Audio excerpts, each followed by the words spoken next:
sit atop the AFC with an explosive offensive style. Now, coming off a bye week, the Bills need to continue their red-hot ways to get a leg up on the rest of the AFC. Get a leg up, get a leg up, boy. Yeah, yeah. Get a leg up. What's the matter? Are you shy? Bills quarterback Jim Kelly knows the importance of today's game against the Patriots, a team within their own division. This is one where you don't want a game to slip away, because that might mean the difference between home field advantage or playing in another city. So we know each and every game is very, very important.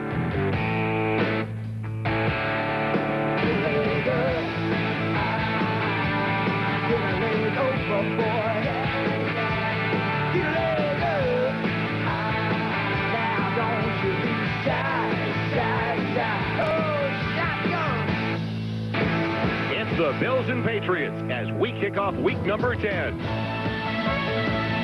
NBC Sports presents the National Football League. Today, it's the New England Patriots versus the Buffalo Bills. This afternoon, we're at Rich Stadium, where it's been snowing all morning. Fortunately, the snow stopped about an hour ago, but still very cold, damp conditions for a matchup between two teams that have been going at it for a long, long time. And 34 degrees at game time. Good afternoon, everybody, and welcome to Buffalo. Joel Myers along with Dan Hampton. The Bills and the Patriots, and what a boost for the Buffalo Bills, Dan. They get one of those two offensive or defensive linemen back, the big one, Jeff Wright. Well, everyone's excited about the return of Jeff Wright. He's a fine player, and he'll help solidify that defensive front, but you can't help but think that everybody here in Buffalo is still waiting for the return of Bruce Smith. And with good reason. The Buffalo Bills, one of the best at getting to the quarterback last year, with only 11 sacks so far this season after the first 8 games. So they are looking forward to the return of Bruce Smith. A devastating setback last week for the New England Patriots, a 9-6 loss to the Denver Broncos. Now we find out a little bit more about this young offensive unit, what they're made of. Can they bounce back? Well, that's exactly what it was, a devastating loss to Denver last week. And, you know, you talk to Hugh Millen, the quarterback for the New England Patriots. He says, hey, there's no sense in dwelling on that.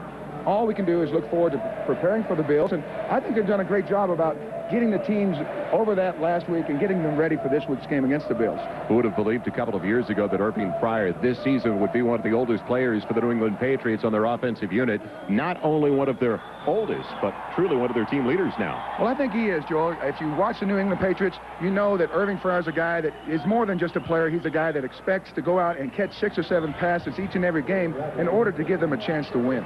Irving told us yesterday he knows he'll see double coverage consistently because of the other young wide receivers, Timpson and McMurtry. But he finds a way now to get those 6 or 7 receptions a game. And many are saying that the last 8 games, it's been the best 8-game stretch in the career of Irving Fryer. Brad Delwiso, the former UCLA Bruin, will kick it away. As you can tell, the wind is really gusting out of the west at least about 20 miles an hour. So it will have to be held for Delwiso by the defensive back Hicks. And waiting back deep for the New England Patriots, it'll be John Vaughn and Marvin Allen. So we're ready to go. The 7-1 Bills kick it away to the 3-5 New England Patriots, and you can tell what the wind has done for Delwiso, as the Patriots will have it 1st and 10 at their own 20-yard line. Hugh Millen making his 9th career start this afternoon in the cold and wet conditions of Rich Stadium, playing behind a huge offensive line, but a banged-up group. In fact, John Melander gets the first start of the season for him, as he's replacing Greg Ricosi at the right guard spot. Ricosi is out for the year. Leonard Russell, after the first 8, strong argument for Russell as the AFC's Offensive Rookie of the Year. Ivy Joe Hunter also in the backfield. Fryer, McMurtry, the Whitehouse, and Marv Cook, the sensational tight end out of Iowa, who leads all NFL tight ends in receptions with 45. So it's 1st and 10 for the Patriots at their own 20-yard line, as Russell is the only one in the backfield.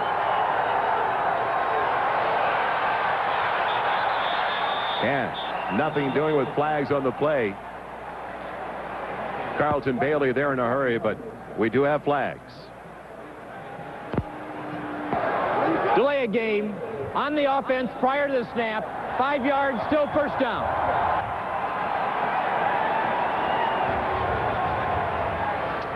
It looks like Millen, the quarterback, didn't get a good snap. You know, it's awful cold today, Joel, and it looks like it came right up his sleeves, right into the old breadbasket. He's able to get the handoff, but There was a motion penalty. Actually, delay of game, so a sputtering start for those Patriots. And now they've got it 1st and 15. Back at their own 15-yard line. Hunter splitting out.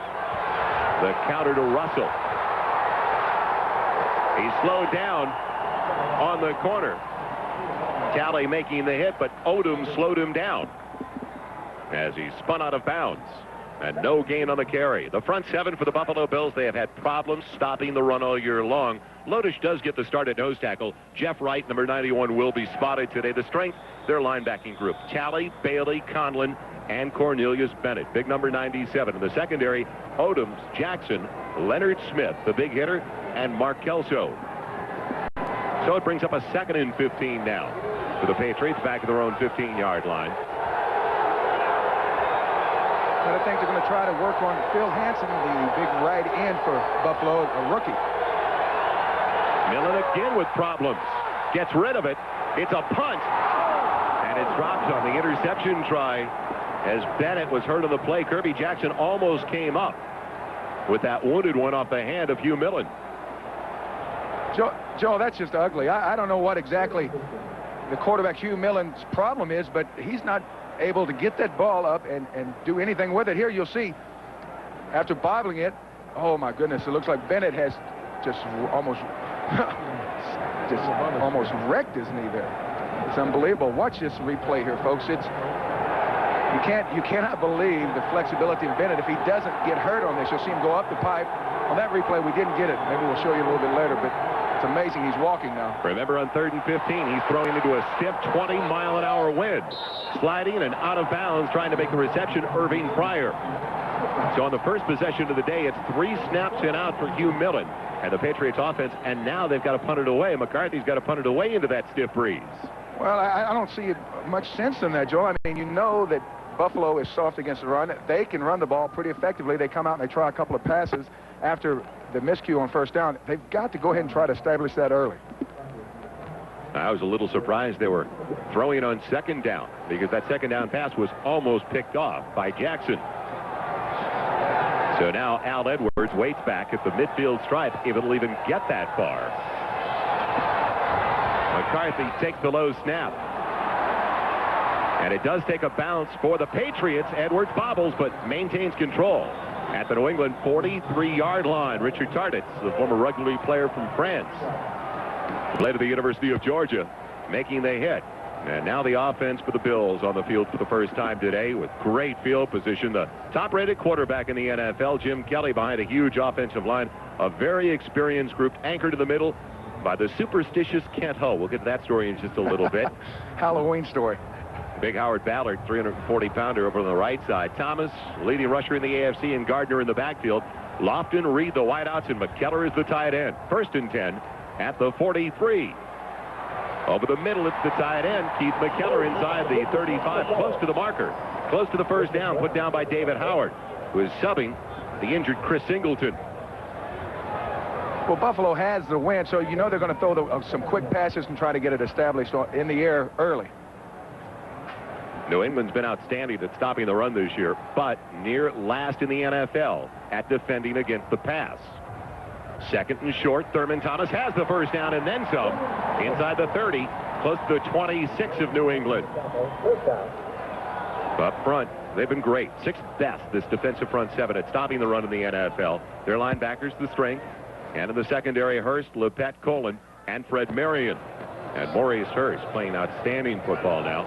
In fact, James Lofton said a couple of days ago he considers Hurst the best one-on-one cover man in the AFC now. Carwell Gardner out of the backfield. Gets away from the linebacker, Vincent Brown, and gets good yardage down to the 20-yard line. Put out by Harry Colton, the strong safety.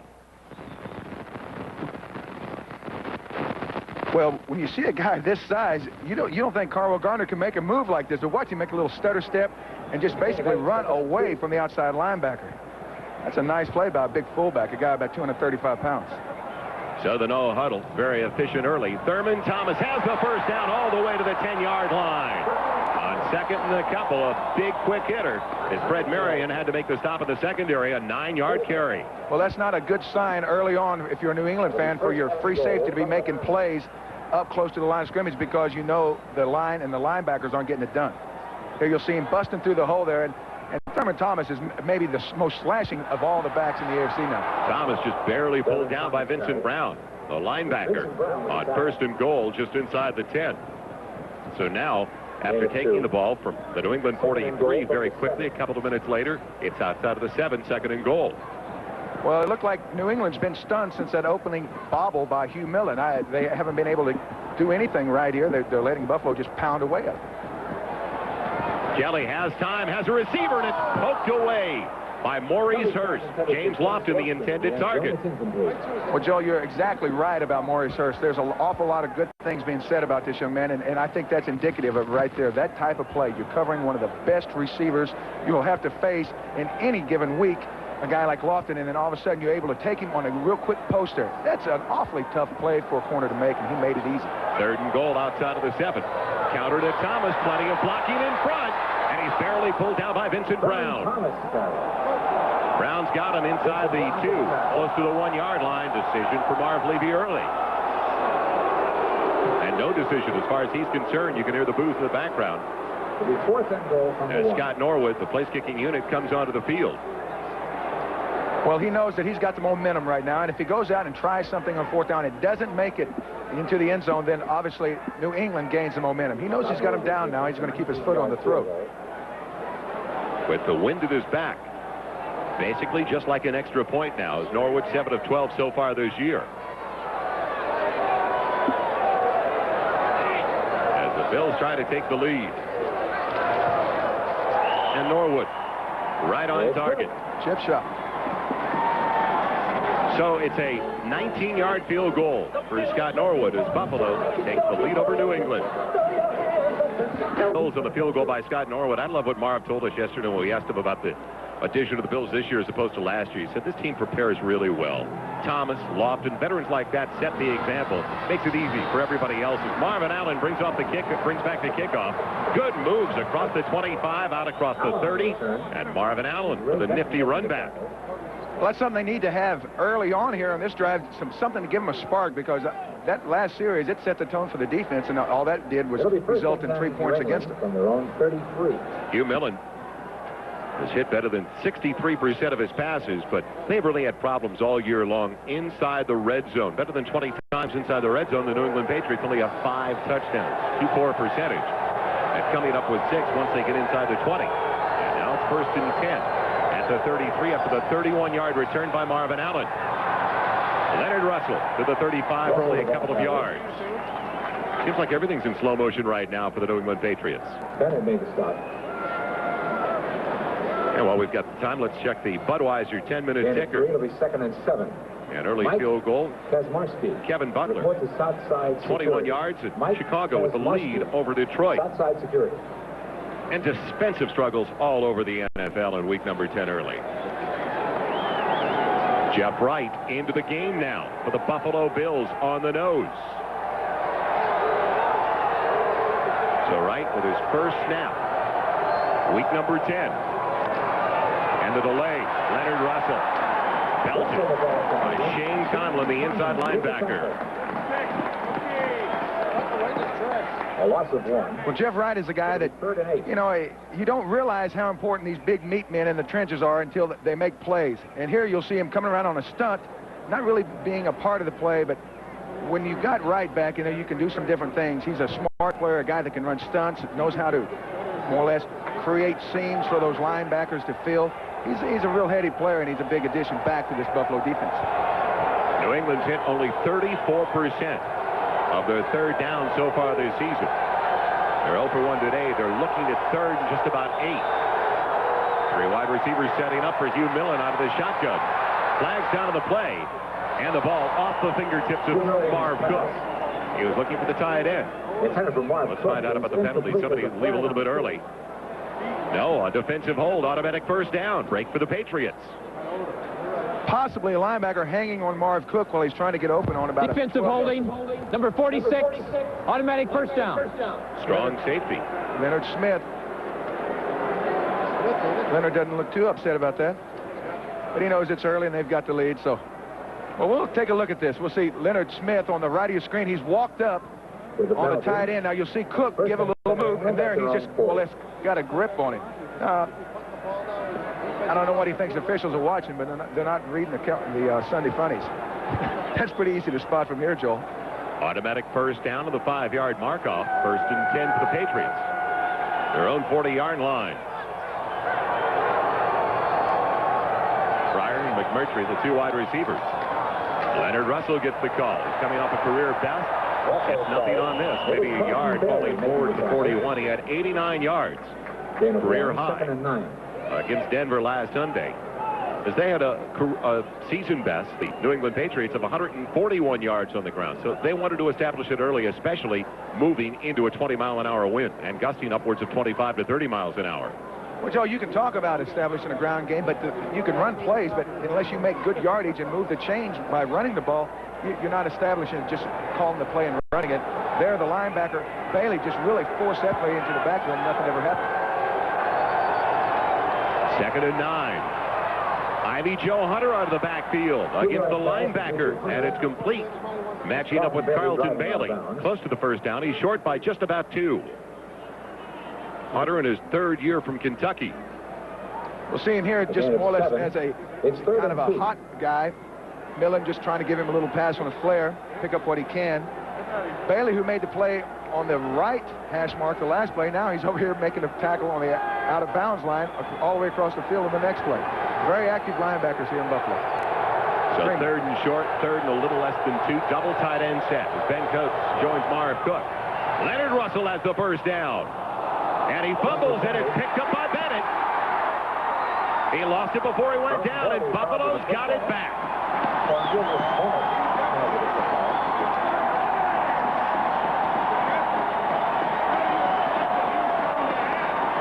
Cornelius Bennett picking up the first turnover of the contest, and that was one of the concerns when we talked to Marv Levy yesterday. They're a -7 in the takeaway giveaway ratio. He wanted to turn that around. Well, when you've got active linebackers like we talked about here, Bennett coming from the inside, back out, falling out, making the play, he just happens to be there when the ball squirts out. It was Leon Seals who ripped it away, the big defensive lineman, and Bennett picking up the loose ball.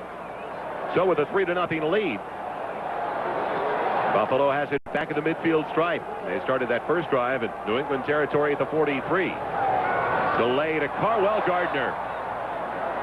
He looked like he hit that moment of indecision when he wanted to go outside, stayed inside. Still got 4 yards on the carry. 10 of 4, it's 2nd and 6.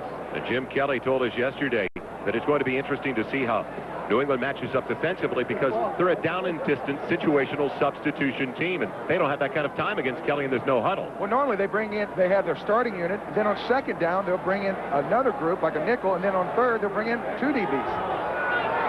2nd and 6. Wide open, it's Andre Reed. Inside the 35. Close to the 32. 13 yards on the reception for Andre Reed. Well, Andre was matched up with a safety on that play, and I don't care who you are. I don't think there's a safety in the league that can go one-on-one with Andre Reed. That's a great pick by Jim Kelly. Throw the ball to the guy. 43rd reception of the year for Reed, and Thurman Thomas Belton still stays on his feet, though. Was he popped in the backfield and still gets about 5 yards. You've talked about guys that run like, trying to tackle a bowling ball. Watch this. You've got a defensive end, Agnew, hit him right square in the shoulder pads, and he goes down. Thurman Thomas just keeps going. He's motoring. Top rusher in the AFC, 3rd best in the NFL. 2nd and 6. And it's James Lofton. Look at I found inside the 25. Close to the first down marker. Jim Kelly had all day back there, and that's something New England knows they have to do. Kelly, they're going to hurt you by running the ball, and a lot of people don't realize how effective Buffalo is running the ball. But all that does is slow the pass rush down. Now here you see Lofton run all the way from the outside numbers all the way back in on a crossing pattern for about 7 yards. That's, that takes a long time for that to develop. Now look at it. All of a sudden they're huddling. The Buffalo Bills are huddling on 3rd and less than a yard. That is a surprise on their home field because noise is not a factor. Kenneth Davis in the backfield behind Carwell Gardner. 3 tight ends setting up on 3rd and less than a yard. It's Kenneth Davis. Almost broke it into the secondary. Loses it on his way down, but they say he was already down with the first down. Near the 21. Fred Marion had him around the ankles. Patriots wanted it because they came up with the ball. They're going to come in and it looks like they've got the first down, though. Well, they've definitely got the first down, but that's somewhat of a shock to see the Buffalo Bills huddle on their home field. Noise definitely a factor away from home, but working in their favor here. Gardner, big burst with a flag down to the play up the middle inside the 15. It looks like they threw the flag on the left side. It'd be either Jim Richter or Will Wolford, the left tackle and guard. May get a number here in a minute, but those guys are doing a terrific job. Opening huge holes and pass protecting super. Holding. Offense, number 51. 10 yards, still first down. That'd be Richter, the fine left guard. He's a guy that doesn't get caught much. He's been around a long time, and he's pretty tricky, but looks like right there, boy, let's pull down the linebacker. They caught him. Well, Jim Richter is a wormy kind of guy, according to Fred Smerlis, who is back. And on the other side, for the New England Patriots, he said when he got here, he lined up one day in practice across from Richter, and he had a mouthful of worms. And he came out, and he stuck his tongue out at Smerlis and proceeded to eat all those worms. 1st and 20. Kelly again with all day to throw. A wobbler over the head of Lofton.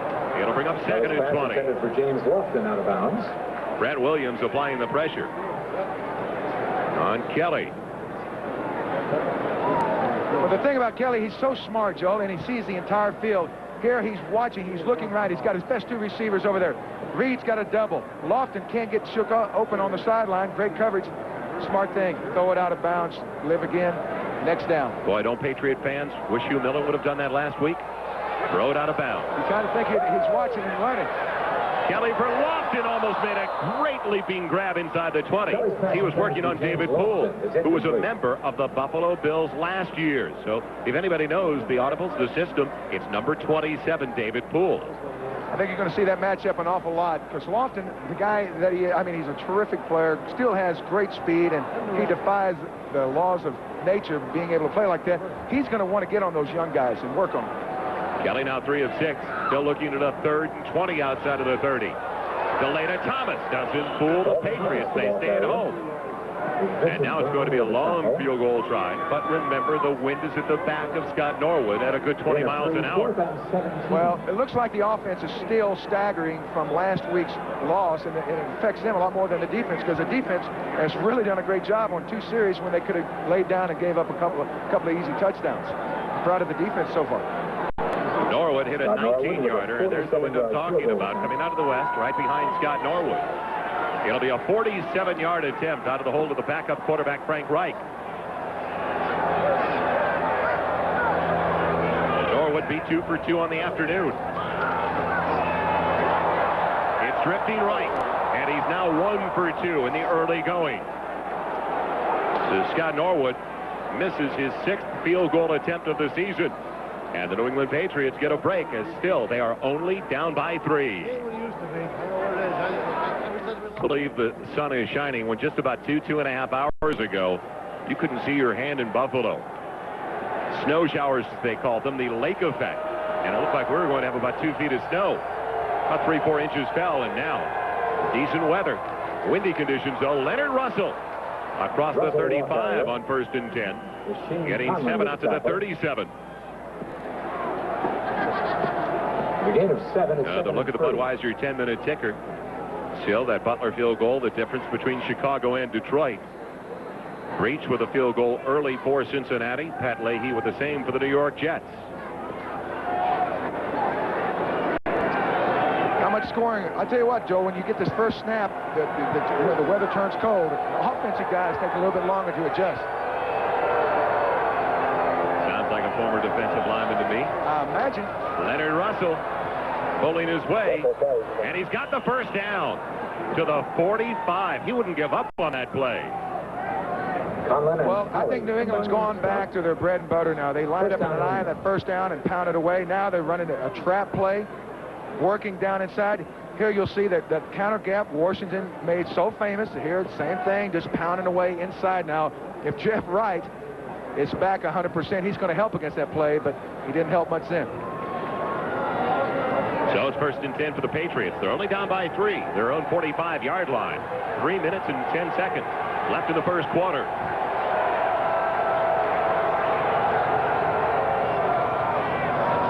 Millen on the hurry up over to Fryer. Fryer was blocking out in front. They got the rookie out of USC, their first-round draft choice, Pat Harlow, out there quickly. And Harlow comes up, and he's hurt. Fortunately, back up. He's young. He can bounce back quick, Joe. Come on, those guys, they're not going to get hurt. You're a rookie. You can't get hurt. He was the 11th player taken in the first round as they get 9 on that reception to Irving Fryer. He says, Fryer told us yesterday, I need 6 or 7 catches per game for this team to be successful. And I have that attitude going into the game. He seemed like a very mature and different player from the one we spoke with last year. Well, I think that's the first thing that jumped out to me, maturity. Second, less than a yard. Ivy Joe Hunter. He's got the first down. Inside the 45 of Buffalo to the Bills' 44-yard line. Put down for the strong safety, Leonard Smith. Leonard Smith did a good job there, crashing from the defensive left side, able to go ahead and wrap up the legs, get the back down before the first down. Here you'll see it coming from the top of your screen, number 46.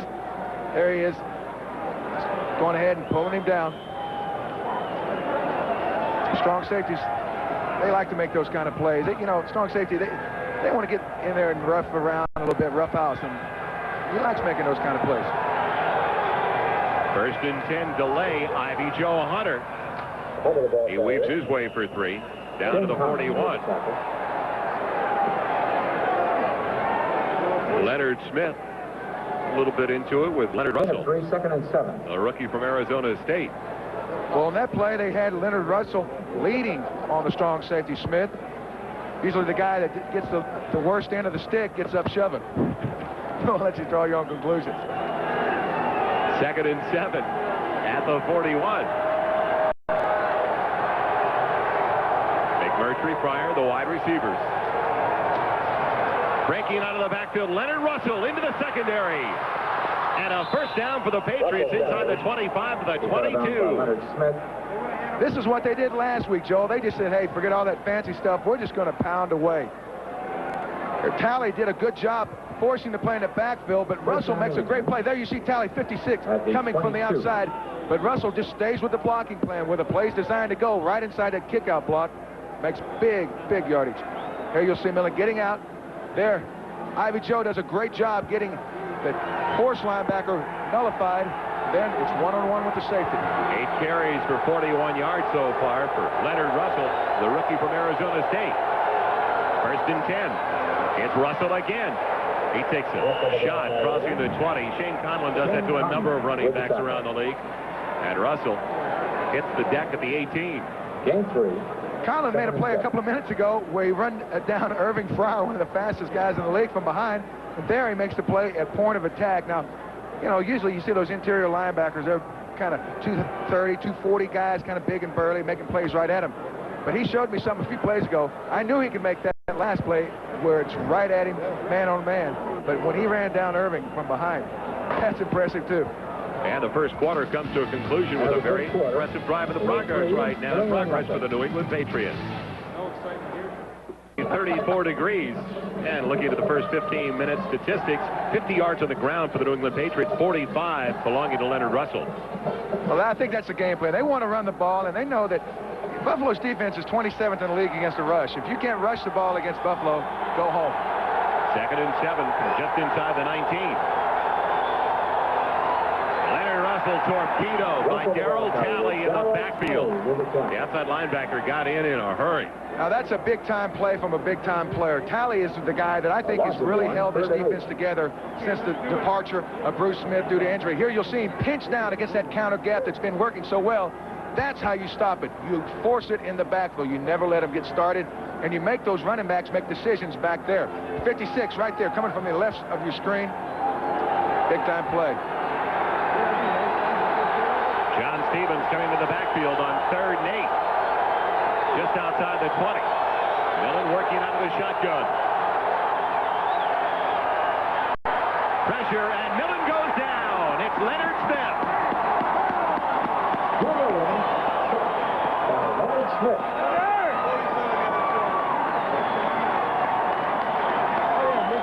First sack for the Buffalo Bills is only their 12th of the year in game number 9.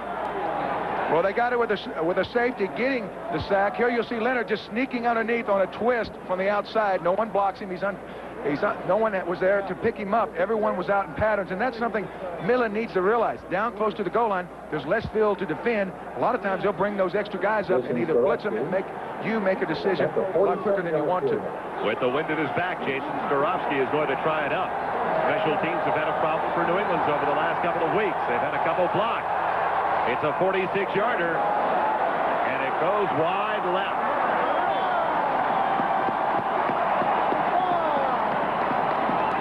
So the Patriots are denied. After a very strong drive, especially on the ground, they failed to capitalize. Skorowski goes wide left, and still a 3-point Buffalo lead. Missing a bit. Cornelius Bennett just wants to remind him. No. Yeah. First and 10 for the 29. Thomas run down from behind. Thomas. The ball carrier. Garen It Ferris. was Marion Hobby getting him from behind. So number 60 came from behind. We check the ITT 10-minute ticker. A lot of changes, as you can see on the scoreboard. Well, they did get a Chris Jackie 53-yard field goal, the Green Bay Packers, to tie it up with the Jets. No huddle, no ticker. And Kelly popped at the 25, a sack for the Patriots. Garen Ferris getting into the backfield. Well, that's a sack for Garen Ferris, but you have to think that those New England defensive backs did their job so well. Kelly had nowhere to go. Usually the ball would be gone about right now. Still covered. Kelly says, well, let me see if I can get out. No, I don't think so. I never met a lineman who admitted to a coverage sack, though. Not when I was playing. Big number 99. 3rd and long for Kelly. He's got time. He's got Beebe. Did he make the grab or not? Yes, and it's a first down for the Bills. So I don't know how tough what these folks at home's job is, but you talk about making a catch like this on this cold of a day. Kelly says, I can't believe he made that catch. You'll see Beebe just running the corner off, then all of a sudden slam on the brakes and come back to it. Great catch. You could throw about 100,000 balls out there. I would never catch one. Thurman Thomas never gets out of the backfield. No gain on the carry. And it was Andre Tippett, the outside linebacker, who put down the running back. They got it. Well, let's see, they're playing so tight. So to bring up 2nd and 10. Well, New England's done a good job on this series of being able to adjust on defense. Joe Collier, the defensive coordinator, has figured out what he needs to do to stop that Buffalo ground attack, and he's done it. 2nd and 10, Kelly rolling with time. And the tight end, McKellar, makes quite a grab. First down, Buffalo. 14 yards on the reception. If you're a defensive guy for New England, you got to think, well, we get Lofton stopped, then they'll go to Reed. If we get him stopped, they'll get Thomas. If we get him stopped, they'll go to Beebe. Now, it's McKellar. When are they going to run out of tools? I mean, these guys got the whole bag. It's down to the 40 for the Patriots. Kelly with play action, going deep for Lofton, and it's batted away by Maurice Hurst. He was with Lofton every step of the way. That was super coverage. Now, Kelly just took a whim there and said, hey, I'm just going to throw it up. And it takes a big arm to throw it that far, Joel, against this wind.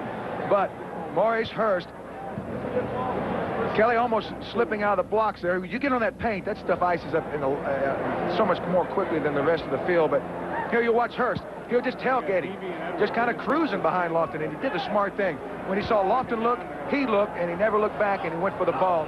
No interference. Outstanding play by the cornerback brings up 2nd and 10 from the 44. Kelly looking for his wideout. It's knocked down, actually, Thurman Thomas. Had it go off his fingertips. He was working against the extra defensive back, Tim Gordon. 3rd and 10. And Gordon's been a nice acquisition, a free agent signing for the New England Patriots. After they cut Darrell Fullington, they picked up Tim Gordon, and he led the secondary in stops with 5 last week in that outstanding defensive effort against Delaware and the Broncos. Well, it looks like they've got another good effort going today because they've been doing all the right things to slow down the Bills. Kelly now 5 of 9. He gets them to jump. A free down for Buffalo, and Kelly looking for Lofton, just wide of the intended target, working on Hurst again. Joel, I'll give you one clue. Who jumped first? Well, he used to live close by. Freddie Smerlis is in the game, lined up on the nose, and I guess Jim Kelly, knowing Freddie the way he does, said, hey, let's see if we can get him off. Defense, offside, number 60, 5 yards, still third down. It could have been Smerlis. It could have been a couple of others. They called it on Marion Hobby. Look at Freddie over there pointing at him. Yeah, it was him. It was him. I was watching Fred that time. You'll see him right in the center of your picture. He's oh, Freddie. You talk about a character. More than just his playing, I think New England players like his personality. He's a great addition for them. 7th play of the drive that started back at the Buffalo 29-yard line. And now it brings up 3rd and 5. Flag down to the play as it looked like Marion Hobby was held. Kelly will run for the first down, but it, I believe, will be brought back. It was thrown by the referee where you normally see that holding call. Well, I don't know for sure, but it looks like the left tackle Wolford was doing a good job on the defensive end until Kelly decided to rush, try to get out of the pocket, and then it looks like he may have nabbed him a little bit, but we'll see. Offensive holding, number 69, 10 yards, still third down. Well, Will Wolford, I think, is one of the finest left tackles in the game. He and Richter make an awfully good combo there on the left side. You'll see him right there. He's working on Marion Hobby. Now, he's got him blocked. Now, all of a sudden, looks like Hobby spun. Well, I don't know what's wrong with that. You can't draw that up any better as an offensive line coach. Hey, that's perfect. Nobody's getting freebies. So now 3rd and 15. Back at the 49. Kelly with plenty of time. Looking for Lofton. And it sails out of the hand of Jim Kelly. They were working on Ronnie Lepet. So Jim Kelly and the Buffalo Bills doing well right now, basically between the 220s. They've got a field goal from Scott Norwood. Also had one by Norwood, a long try, go wide. Top-rated quarterback in the NFL leaves empty-handed after that last series. And the holding call cost them a first down well inside the 20-yard line as Irving Pryor waits for the punt from Chris Moore.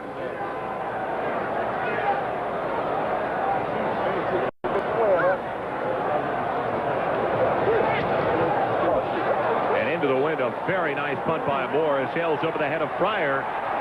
And down early, Chris Hale lets it take a hop. And it's down inside the 10. A 41-yard punt by Chris Moore. Like a nice sand wedge shot into the wind. Little juice came back on it. Perfect position for the punter Moore of the Buffalo Bills. The same cannot be said for the next drive to start for the Patriots. Notre Dame Saturday on NBC. The Volunteers of Tennessee taking on the Fighting Irish. So join us at 1 o'clock Eastern. 1st and 10 for the Patriots, their own 7-yard line. Getting cloudy once again in Buffalo. Leonard Russell out of the backfield with a first down and then some. Kelso hangs on around the ankles.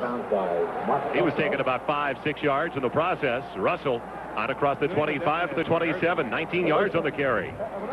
If you want to watch how to block, watch number 45 left of your screen right there on Darrell Talley.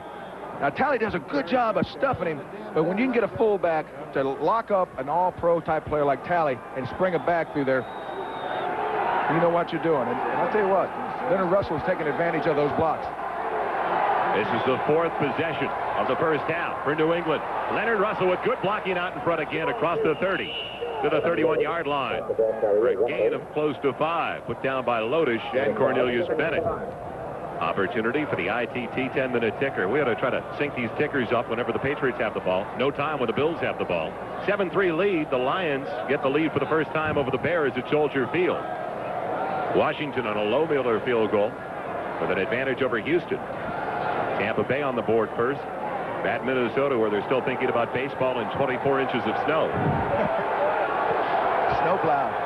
second, a little more than 5. 3-0 lead for Buffalo. 9.5 minutes left in the first half. An audible. Russell belted by Bennett. And he does not get back to the line of scrimmage. He loses a yard, Dan. Well, New England's offense is very effective when they know what they want to do. If they can go to the line and say, okay, we're going to run this play, and the defense is something they feel good about, they can make it happen. There, Hugh Millen called an audible. Now, you'll see, Ivy Joe, he doesn't make the block that he made the play before, letting Bennett knife under there for a big play in the backfield. Now, I think that more than anything else, as an offensive player, you've got to have your mind made up before you have to snap the ball and get into action. And there, I don't think Ivy Joe knew exactly what he had to do. Well, it's like Hugh Millen told us yesterday, we really don't have an audible system, but we do have a check with me. So we can make some changes, but not many. Not many, just maybe 1 or 2 per series. 3rd and 6 from the 30. Millen going for Pryor, almost got it in Buffalo territory. Chris Hale, the former USC Trojan in his 3rd year defending on the play. 26 is here. But again, they were starting to put that pressure on Millen. Well, they're coming. You'll see here they've got the blitz right up the middle with Smith. There, the offensive line did a good job picking them up. So now a punting situation again for Sean McCarthy, this time with the wind at his back. His first punt early in the first quarter into a good 20 to 25 mile an hour wind, which is still gusting, but this time from the west and behind him. Al Edwards waiting back at the Buffalo 25-yard line. High snap. McCarthy gets it down. What a break for New England. And it takes a Patriots roll, a big-time New England roll. Are they blowing on the ball as a group right now? It is still rolling. All right. Somebody park a car at the goal line. Don't let it go in. Unbelievable. Is this pro football or pro bowling? Well, we're close to Canada. It may be curling. A 67-yard punt by McCarthy, and doing a great job to pull down a high snap. 8:09 left in the first half. Buffalo gets it back as they cling to a 3-point lead with the ball back at their own 3-yard line. Who is blowing the best out of this group? Now, instead of punting, that's almost like a downhill punt with the grain. Well, I think he read the grain perfectly on that one. A little extra something for the caddy on that punt. Down to the 3-yard line. So after New England gets the first down of the run by Leonard Russell, after starting with the ball at their own 7, they get out of the hole with a huge punt with the wind at his back for Sean McCarthy. 1st and 10 for Buffalo. Thomas, the only one in the backfield. Thurman Thomas with a first down. And he's outside the 20, near the 25-yard line. Huge hole on the left side. Gain of 22 yards. Buffalo won with a 2 tight end set. They just lined up and said, hey, we're coming right at you. Here you'll see 55, but, oh, excuse me, it's number 59. Vincent Brown get tied up with the offensive left tackle, Wolford, springing Thomas. Yeah. Great block by big Will Wolford. 22 yards for the leading ground gainer in the AFC. He gets the call once again. And he's put down by the nose tackle, Tim Goat, in a hurry that time. Crossing the 25 to the 27, only getting a couple on the carry. Well, Tim Goat had a super game last week. He had about 8 tackles, and he was pretty much the guy that made it happen interiorly for the New England Patriots. They stopped Denver cold inside, and Goat had a great day. Goat jumping offside, a free down for Kelly and Thomas. Now there's holding. Reverend Thomas, the ball carrier. And Thomas only gets about 3 out to the 25, or make it the 30-yard line, rather. But it will be a 5-yard mark-off with Go jumping. Was he thrown off, though, possibly? Oh, I don't think you'll ever get many of those calls unless you get the whole defensive line going and pointing at the same time. Defense, offside, number 72, 5 yards, still 2nd down. Go to 4th-round pick back in '88 out of North Carolina. That entire defensive front with a stellar effort last week on their home field against the Denver Broncos. Well, Goat will have to play super today because I think he's playing against the best center in the game right now, Kent Hall. The Buffalo Bills center, he's as good as they get. And now second and short. Second, just a little more than 2. Counter to Thurman Thomas. Big Howard Ballard leading the way. Get out of the way. Is that a mismatch? Ballard on Maurice Hurst. Thank you. It's about 190, maybe 200-pound difference there. And someone hurt. Now, we're going to look at this again. Now, Thurman Thomas is a super football player, great running back. But I think I can make a first down here. It's a counter. You'll see the right guard and tackle Davis, and then Ballard, number 75 there, just kind of shove Hurst out of the way like you could push a folding chair out of the way in a movie theater. Penalty, though, against Buffalo. He's hurt. He turned around and... So they gates the run. Penalty, 2nd and 12. Believe it or not, they're calling a hold on the Bills. And was it a hold? Man, you talk about mismatches. Football's a game of mismatches. Look at this guy. Ballard right there, number 75. Man, it was a hold. He's a fine football player, but he is big. So now it's going to bring up 2nd and long. Ball at 2nd and 12. Pressure on Kelly. And was it taken in with a flag down on the play? Yes, taken in by James Lofton. An incredible grab. A yard short of the first down. I waited for the officials to come in. Well, the side judge said no, but he was behind the play. He didn't have a good view. Anyone else should say, well, I don't know, but James Lofton. Oh, what's Defensive pass interference. Number 27, automatic first down. Did not matter. They call it on David Poole. Penalty, 1st and 10 at the 34. And a reminder, at the conclusion of today's contest, we'll be presenting the Avis We Try Harder Award. It'll be given to the game's MVP. So 1st and 10 on the pass interference call at the 34-yard line. Kenneth Davis cutting it back to the 40-yard line. And with 6:23 left in the first half at Buffalo, let's head to Bob Costas now for an update in New York. Joel, the Browns have won half of their 8 games. The Bengals winless in 8 starts. And today, in the Battle of Ohio, the Browns take a 7-3 lead early in the second quarter on this touchdown run by Kevin Mack. Let's go back to Joel Myers. Kenneth Davis on the carry once again. And on 2nd down, it breaks out, flags into the air. Marion got into it. And was it that future WWF wrestler, Mitch Farrat? It was. The trained assassin. I loved it when you asked Farrat yesterday, who are you patting yourself after in the WWF? And I'll get to that in a second. Personal foul. Number 59 defense. 15 yards. First down. They call it on Vincent Brown. 59 on the offense is Farrat. But when you ask Mitch who he patterns himself after in the WWF, because he wants to be a wrestler someday, he said, what are you talking about? He goes, they broke the mold. I'm the man. Reminded me of what Elvis said when I said, who you sound like? He said, I don't sound like nobody. It's a first down for Buffalo. So the personal foul going against the linebacker Brown. 1st and 10 at the 44-yard line. Thurman Thomas just barely tripped up by Brent Williams for the defensive lineman. And a chance to check the ITT 10-minute ticker in about 10 seconds with the no huddle. Washington on the Low Miller field goal. Detroit on a touchdown pass by Eric Kramer with the lead. Another Chris Jackie field goal. The Packers on top. You heard Bob Costas talking about Cleveland's touchdown. And still 3-0.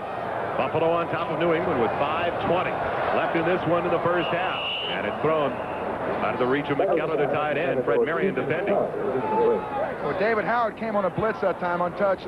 Kelly had to get rid of the ball. Looks like they took the Grim Reaper out, and Jim Ritzter's back at left guard now, Joel.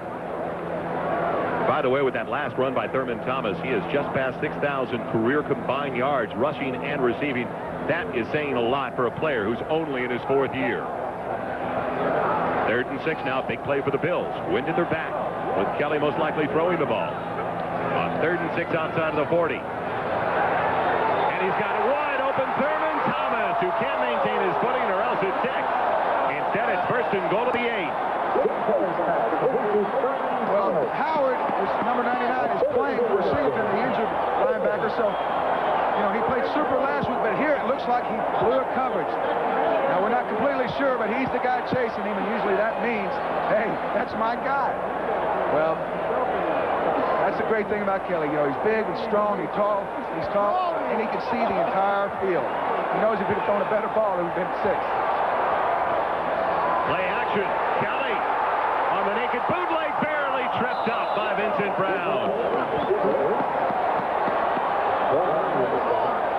He will not remind you of Steve Young. Well, he kind of reminded me of you running for the cab at the airport last week. Fortunately, I wasn't tripped up. It's 2nd and goal now, inside the 4. Rarely do you see Jim Kelly run the ball. Thomas, the only one in the backfield. 3 wide receivers setting up. Thurman Thomas will not get in. David Howard there. It's inside the 3, or it'll be 3rd and goal. It looks like Thurman Thomas got a little kickstart there. They got away with it. So you thought he left a little early. Just a little bit. He broke his left knee. I was watching to see if he was going to run a counter or just a dive. But a guy like that, here's a guy that's leading. You see right there, he is rocking. Didn't get a chance to see it. Didn't look like he was ever set, Dan. No, he was rocking. And a lot of times, you know, New England or Tampa Bay might be called for that, but Thurman Thomas is leading the NFL in total yards. He didn't do anything wrong. 3 tight end formation. Now they split out McKellar, putting Gardner in the slot. Kelly on 3rd and goal is going to throw. Batted away. Harry Coleman, the strong safety, knocked it away from Pete Metzelaars. Big play. Well, it's kind of funny. They bring all those guys in, you know, you think, sure, run. Well, that's when Kelly likes to go with the play-action pass or maybe someone get him out of the pocket. And it's exactly what they went with. Coleman made just a real smart play. He got back 5 yards deep in the end zone and broke on the ball. So now it'll be a 21-yard field goal attempt coming up for Scott Norwood. They already lead by 3. Will it be 6? It's perfect. So Norwood with all the points so far today for Buffalo as the Bills are on top by 6. A little more than 3 minutes left in the first half. Fans of the NFL, they have led the league in attendance since 1988. Easy day to take it easy, build a fire. It's on local TV, but there aren't that many no-shows at Rich Stadium in Buffalo. Bills went a long way for only 3 points. So a bit of a confidence builder for the New England Patriots. They didn't break inside the 10. Not only are they maybe the best fans in the league, but they're the neatest, Joel, because they know if they spill something, by the time they clean it up, they could have missed a score for Buffalo. Well, if they spill it, they don't have time to clean it up. It freezes, and they can skate on it. Well, that too. Del Luiso getting ready to kick it away to Marvin Allen and John Vaughn. Into the wind it goes. A short one. It'll be taken by John Vaughn. On the run across the 30. Great field position for the Patriots. As we come back, they will be starting their 5th drive of the first half, looking for their first points with 3:05 remaining in the first 30 minutes of play. Actor at Rich Stadium in Buffalo today. Joel Myers with Dan Hampton. Now the wind is at the back of Hugh Millen with 3:05 left in the first half. Let's see, Dan, if they possibly think about putting it up a little bit more. Instead, delay for Leonard Russell. Gets around the corner, knocks down the defensive back Kirby Jackson, and gets the first down going out of bounds. 12 yards on the carry. You see, this is the 5th possession. That's why I brought up the wind. Their first 4. They have not had a lot of luck when they have been going into the wind, so you would think now with the wind at their back for the last time in the first half, they know they're going to be into the wind again for the 3rd quarter. Will they take some chances? Well, I think they have to, Joel. But they know that the run sets up the pass for New England, and they're going to go ahead and pound away, but look for play action here pretty quick. 1st and 10 near the 47. There it is. Millen with time. Goes for the tight end. Marv Cook can't hang on near the 40. Leonard Smith, the strong safety, defending as Millen took a shot at the end of the play. Well, the play action is something that Hugh Millen feels real comfortable with, and he's a real sharp guy. I mean, he's very, very bright. He reads the field exceptionally well. You'll see him scanning right, left. Then he decides to go back to Cook, his tight end, right in the middle, as he takes a kiss from a Buffalo Bill, Bentley. But that's a very catchable ball. It's a good throw. Marv Cook, I think, is one of the best unknown guys in the entire NFL. He should have had that. Full complement of timeouts for each team. A 6-0 Buffalo lead. A little more than 2.5 left in the first half. Irving Fryer had plenty of room on Kirby Jackson. And I believe he's got the first down, yes. Inside the 43 to the 42, put down by Shane Conlon and Kirby Jackson. Well, Irving Fryer is a guy that has matured so much, and we've talked about earlier in the program, Joe, but there, that shows you. Right there, he knew that he would be in single coverage with the linebacker sliding out. Now, Conlon came out to cover him underneath, but Millen was smart enough to know that what he was going to do was push the corner off, turn around, and Millen fired the ball to him for the first down. That's great execution by quarterback and receiver. We have reached the 2-minute warning in Buffalo. Be right back as the Patriots are in Bills territory, down by 6. Sports facts, and when was the last game the Bills lost at home on NBC Sports? We'll have that answer for you in just a couple of minutes. And don't forget, right at the end of the first half here at Rich Stadium, it's the Domino's Pizza NFL Live halftime report with Bob Costas and company.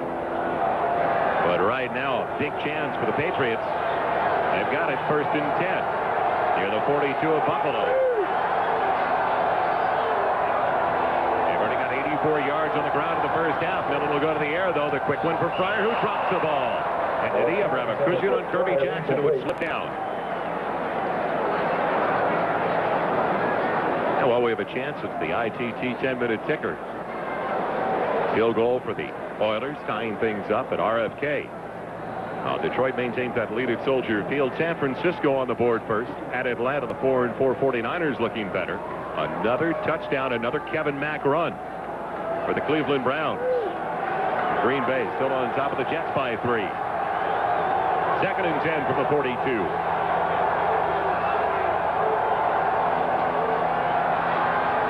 Over the middle, Ben Coates, the tight end, still on his feet.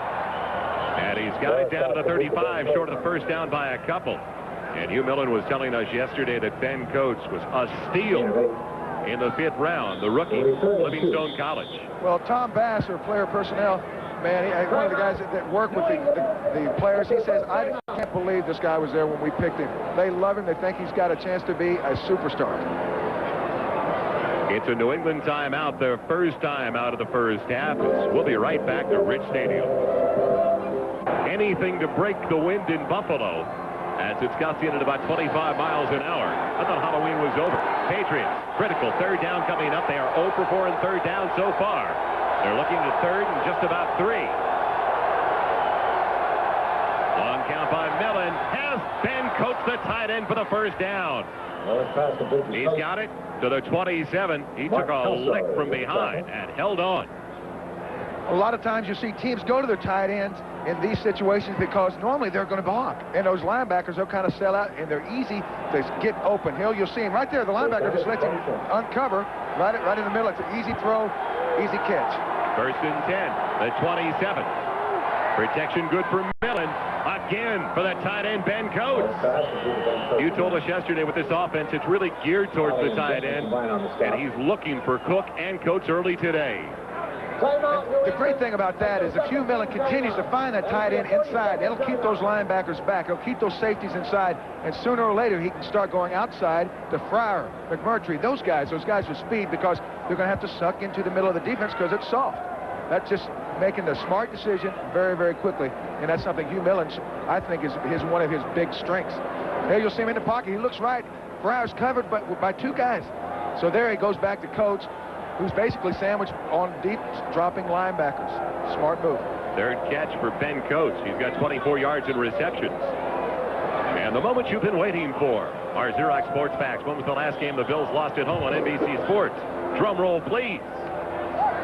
The Patriots back in '87. That was the last time that the Bills lost at home to a division opponent. The New England Patriots. That fatal day in '87. What's that bright light out there, Joe? I don't believe it. The sun is breaking through. The crowd likes it, too. He's had an omen for Patriot fans. Second and short. Second and a yard. Patriots down by 6. Going for the running back. And it's overthrown as they were looking for John Vaughn. Well, they took a chance on second and short. Well, there you saw the linebackers getting good drops. They rushed forward. They dropped 3 linebackers. The linebackers more or less dropped out and fanned into those outside zone areas. Hugh trying to put enough loft on the ball to get it over the linebacker and drop it in before the safety can come over. It didn't work. I thought the line of the week, though, the quote of the week belonged to the quarterback for the Patriots, Hugh Millen. He said after the loss last week, when you make a decision not to play golf or tennis for your livelihood, you open yourself up to a situation where you can let a lot of other people down. Third and a little more than a yard. Leonard Russell diving inside the 20. He didn't get it. Leon Seals tripped him up. Made the tackle. A loss of 1. 4th and 2. They're now 4th.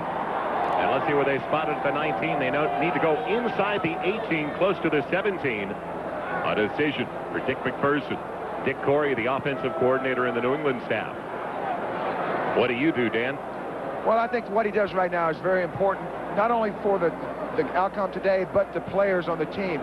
You know, last week, with the way they handled the last-second part of the game, and, you know, his decisions were questioned all week. We talked to him about it yesterday, and he said, you know, the big thing about it is, he says, I always told my players I'd never do anything to hurt you. I would only make decisions that would help you. And by going for it there on that last play last week, I don't know. I think right now he's doing the right thing. He is going for the field goal. Let the clock run down. They've used their last time out, down by 6.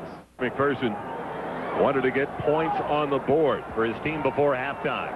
Something you forget about last week was the field goal they tried early in the 4th quarter was blocked. It's important to get good protection there. They've had a kick blocked in each of the last 2 games. Now Starowski tried to get their first points of the day, and they do on a 36-yard field goal. So on a drive that started back at their own 35, nice mix of pass run, and especially featuring the tight end Ben Coates as Starowski comes through with a 36-yarder, and now it's only a 3-point margin. Well, the sun is back in now that the Patriots got the sun out, got their points. They're back within 3 with the 36-yard field goal from Jason Starowski. Well, the big part of the game so far has been the fumble by Russell. That's the only difference. It'll be Don Beebe bringing back the kickoff of Starowski, the line drive effort. And Beebe across the 30, going down with 1 second remaining in the first half. You know, Joel, I think in a situation like this where you have 1 second to go, you got to have an offensive lineman call the play. You want to run block, you want to throw it deep, you want a quick kick, you want to play fullback. What do you want to do? Do something. I mean, what's the chances of scoring? Hey, they ought to have Howard Ballard play quarterback and see if anybody on New England's defense can tackle him for a sack. I think that would be a hoot. Hey, who wants to tackle a 350-pound quarterback? Come on, step right up. Well, they won't go to the tip drill, throwing the ball into the wind. They'll take 1 snap and head to the locker room. And a very positive start for the 3-5 New England Patriots. And there is your choice for quarterback, Howard Ballard. Even his pants look hungry. The Bills lead it by 3 over the Patriots in an early battle of the place kickers. When we come back, we'll be back with the Domino's Pizza NFL Live halftime report right after this word from the National Football League and a message from your local station. The Bills on top of the Patriots at the intermission, 6-3. In Buffalo, we've got a battle going on against 2 old AFC Eastern Division rivals. The Bills leading the Patriots. And let's join Bob Costas now for the Domino's Pizza NFL Live halftime report. This is the Domino's Pizza NFL Live halftime report. Brought to you by Domino's Pizza. Nobody knows like Domino's how you like pizza at home. Okay, Bob Costas with Will McDonough and Bill Parcells here in the studio in New York. We welcome those of you who watched the first half of the Patriots and the Bills, and of course those of you who've watched the Oilers and the Redskins. It's 6-3 in both games. The Oilers with the lead at RFK. Let's go to the sidelines there and rejoin O.J. Simpson for his thoughts on the first half. Juice? Well, Bob, you know, out here they were saying that this was going to be a preview of this year's Super Bowl. It was more like the review in the first quarter of last year's Super Bowl, with the Redskins keeping the Oilers' high-powered offense off the field. But the Oilers made a very interesting adjustment in the second quarter. What Washington was doing is playing a very deep zone. You can't even see their safeties on your TV screen. They're playing so far back. Their linebackers were active at the line of scrimmage. When the ball was snapped, they were running way back. What they were keeping Houston from doing was completing that 20-yard pass to their wide receivers. I think Moon only threw 2 passes in the whole first half over 20 yards. Well, what Houston did at that point is they started using Lorenzo White. I think he's been the most valuable player in the first half. He's made some great blocks, great pickups. And what he started doing was running those little option passes out of the backfield, a couple of screen passes, and that has forced Washington to bring their linebackers up now. So I expect in the second half, Moon will be able to throw the ball 20 yards in, 20 yards out to his wide receivers. So it's up to Washington to make the adjustment now. O.J., thanks a lot. The second field goal for the Oilers, of course, came after the Lamar Lathan interception. Prior to that, both field goal drives were 17-play affairs. Washington held the ball for 10:36 before Lohmiller connected from 21. Then going 81 yards in 17 plays, holding it for 9:38 before Howfield of Houston tied it at 3, and then off the turnover, Houston is able to take the lead 6-3 just before halftime. Bill? Both teams trying to get something established. Washington, quite obviously, with the running game, and Houston, as O.J. said, with the short pass to the backs.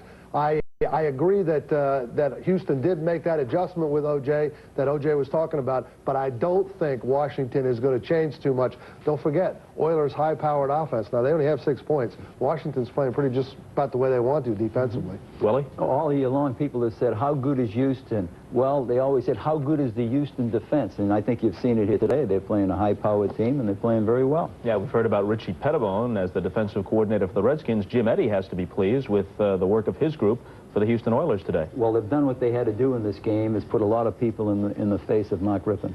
All right, let's take a look at some of the other scores from around the league. Both Detroit and Chicago are 6-2. They're tied for the lead in the NFC Central, and it's the Lions with the lead in this game at halftime, 10-3. 20-mile-per-hour winds, below 0 wind chill at Soldier Field. The Lions with the lead by a touchdown in the game. Some of you are watching Buffalo, which has won 15 consecutive games at home and 30 of their last 32 at Rich Stadium, leading by only a score of 6-3 over the Patriots. Now, the Bills average 40 points a game this year at home, but Joe Collier's defense for the Patriots hasn't allowed more than 24 points in any game. And the 3-5 Patriots have been competitive in almost every game they've played, and they're within a field goal at intermission in this one.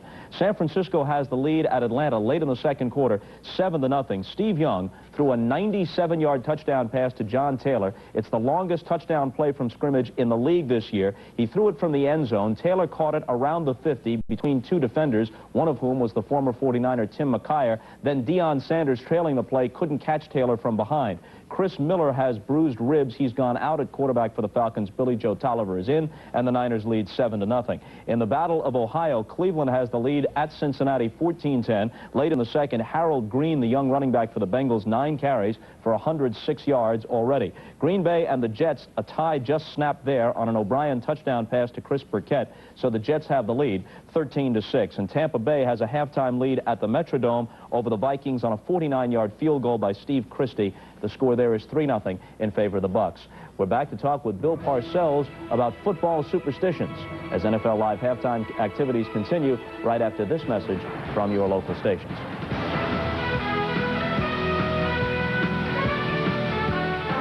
Live halftime report brought to you by Domino's Pizza. Nobody knows like Domino's how you like pizza at home. Okay, with Bill Parcells, Bob Costas back at our NFL Live studios in New York. Now, with Halloween still a recent memory, we thought it might be an appropriate time to discuss football and superstition. For all his meticulous attention to detail and hard work, Parcells here incorporated a fair amount of superstition into his coaching. We'll start now by hearing from Bill's former defensive coordinator, now the Browns head coach, Bill Belichick.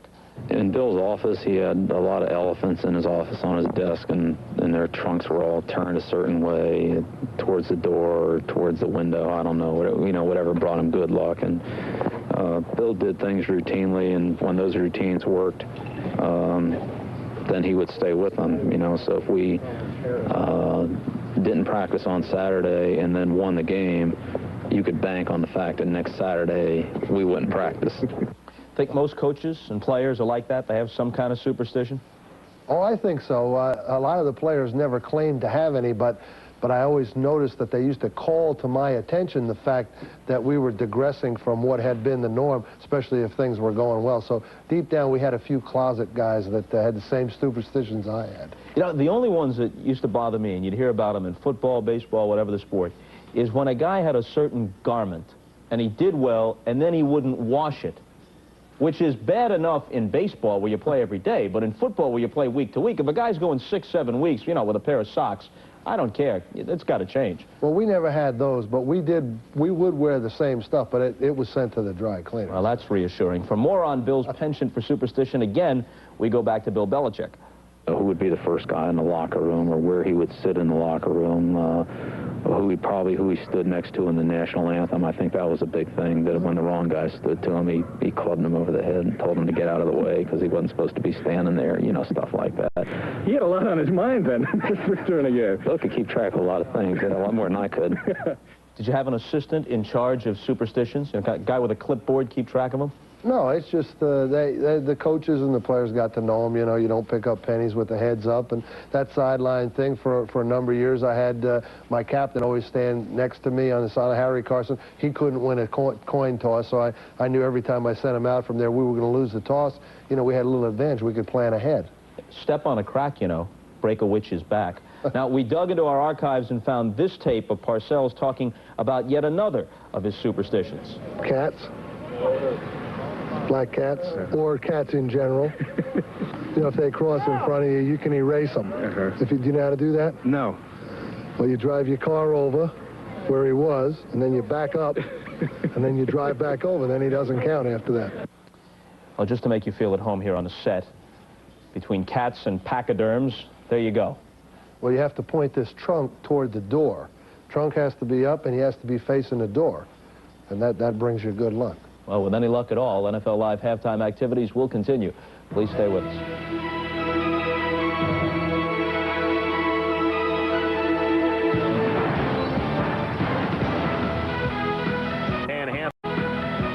It's halftime with the Bills leading the Patriots 6-3 in a battle of the place kickers so far. The elements have so much to do with what has been going on, though, Dan, in the first 30 minutes of play. The wind out of the west gusting a good 25 to 30 miles an hour.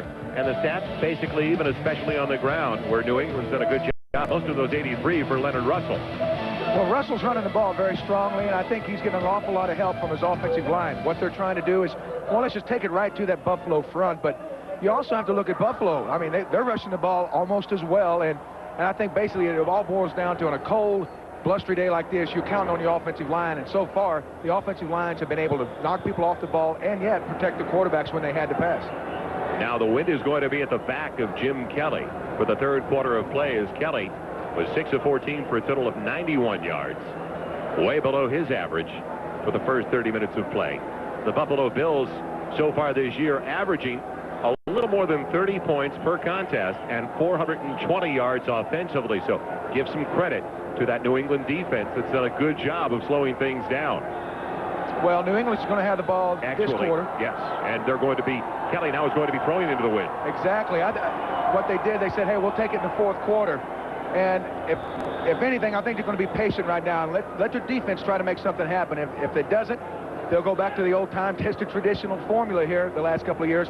Let Jim Kelly win it on offense. Patriots have always been a thorn in the side of the Buffalo Bills. In fact, going all the way back to the beginning of the series, these two old AFL teams, in the 31 meetings in Buffalo between the Patriots and the Bills, the record is 15-15 and one tie. Well, I think the indicative game we could look at is last year when New England was awful. They didn't get beat by Buffalo into the last seconds. It'll be Don Beebe bringing back the second half kickoff. And he's spun around by Tarditz. Finally put down, crossing the 20. But Tarditz got down there early on the special teams to make the play. And they'll have it first and 10 at their own 23. You know, we're talking about the offensive line's doing a good job. And it gets to 3-4. The center has to handle the nose guard. And the tackles have to handle the defensive ends. But I think the guys that are really playing well are the two guards on Buffalo and the two guards on New England. They're getting those inside linebackers blocked, and that's probably the toughest job of all the offensive linemen today because both teams have outstanding inside linebackers. We'll find out now if the #1 offense in the NFL can start to put it together. 1st and 10 of their own 23, and movement over on the left side for the tight end McKellar.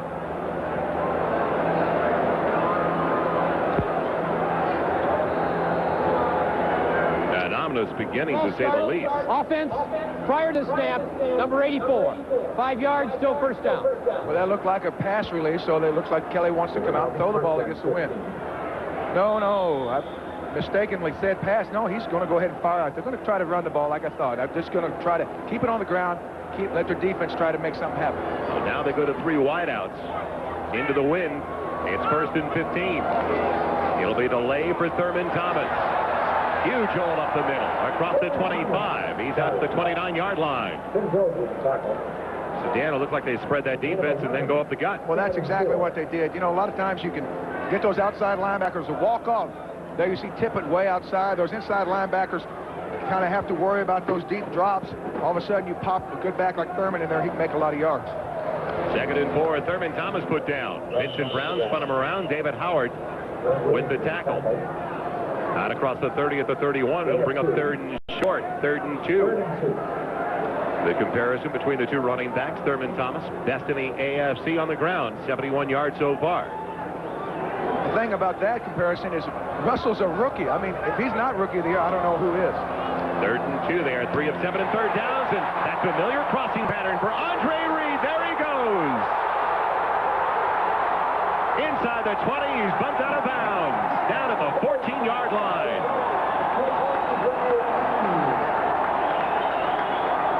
A simple pattern turns into a big play.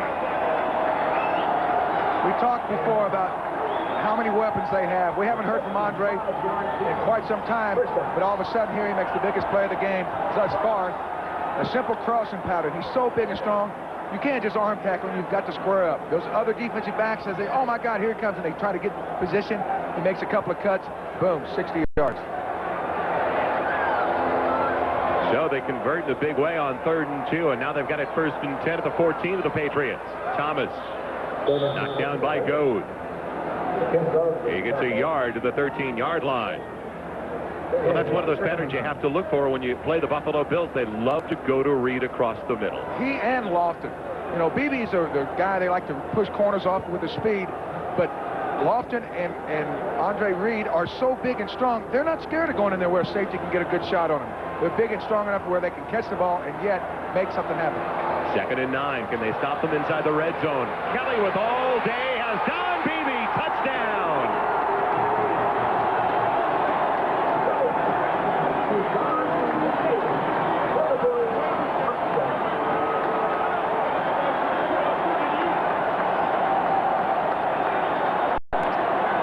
There is exactly what can kill you. You start worrying about those crossing patterns. You see those safeties jumping down inside.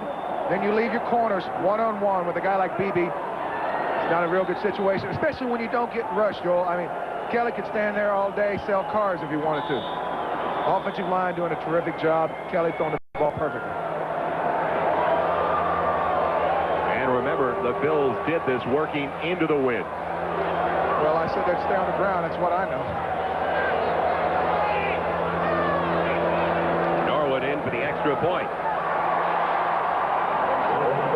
And the Bills go up by 10. So the 13-yard touchdown taken in by Don Beebe, one of the quickest members on that offensive unit. 10-point Buffalo lead. The headgear is out in force in windy, cold Buffalo. And welcome back once again, Joel Myers, Dan Hampton. The Bills up by 10. As John Vaughn and Marvin Allen wait for that kickoff. It'll be taken by Allen inside his own 15. Put down, crossing the 25 at the 26-yard line.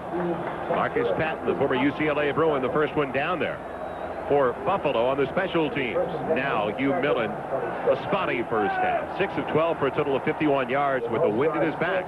They have to make some noise offensively. Well, I think he did a good job in what he was asked to do, except for that first series. And that first series is so important, especially after what happened last week. It's good to come out and show your composure. It didn't happen, and looks like they never got into sync in the passing game. I think they're going to have to go to it now, Joel, with the win. They jumped out here. Fryer jumped on the bottom. No, excuse me, McMurtry. Movement by the wideout. Larry Nemmers, the referee this afternoon.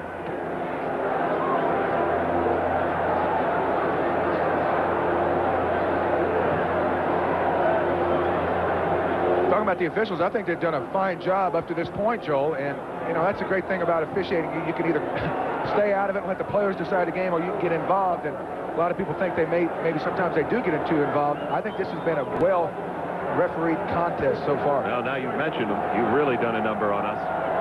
The whammy. That was Walt Corey on the sideline, the defensive coordinator. Cornelius Bennett thought he saw movement by the wideout. Hey, he did move. I was watching it.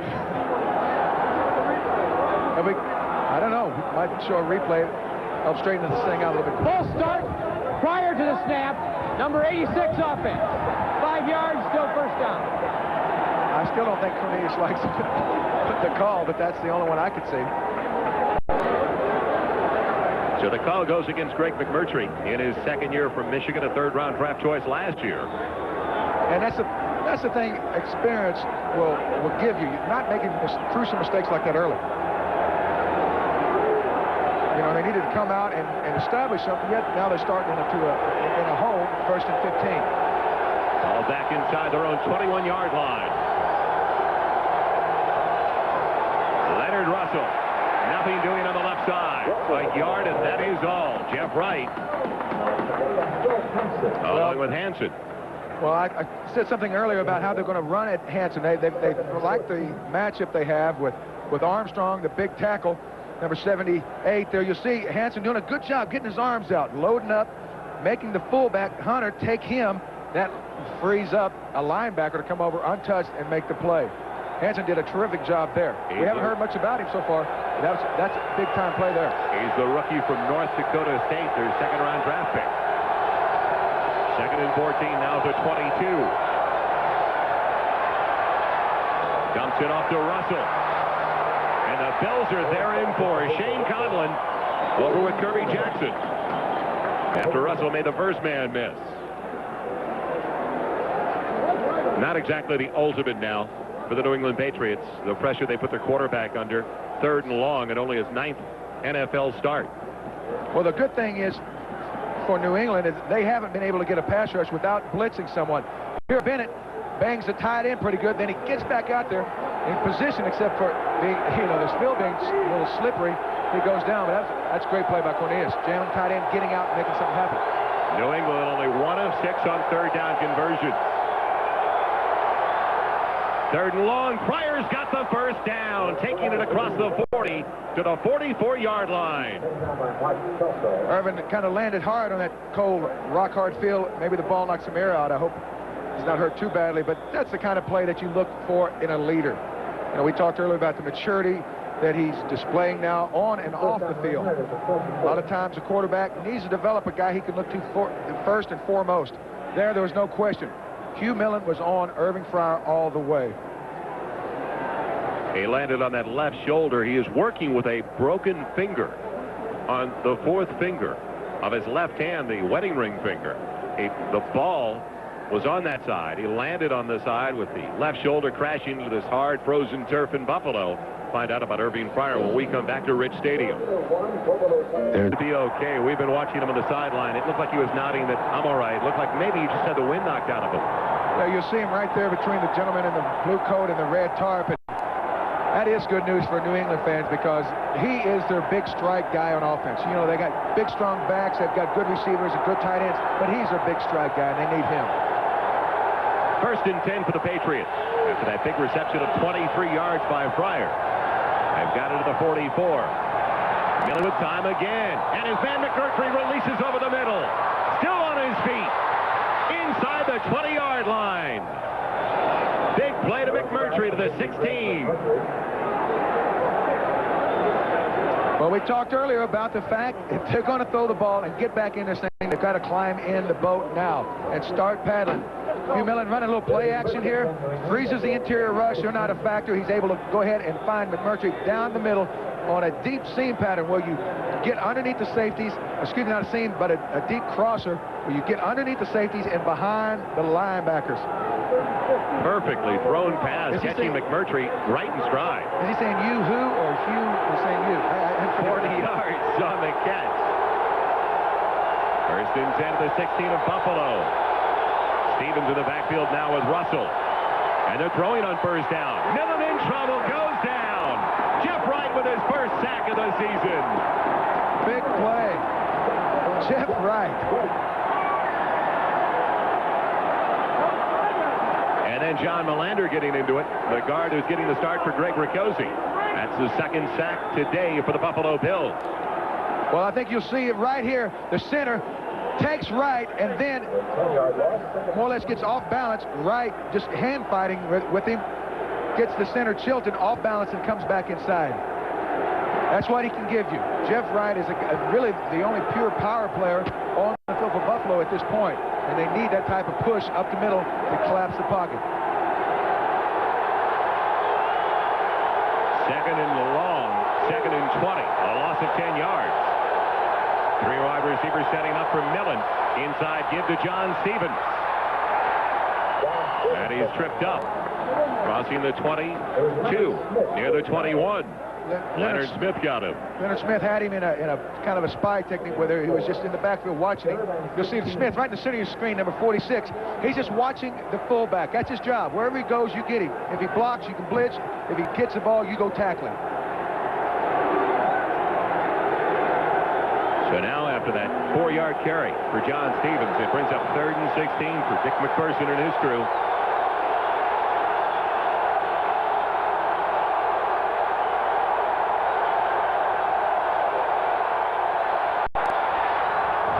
Millen into the end zone and out of the reach of Timpson as Chris Hale was defending. Well, that was great coverage by Buffalo.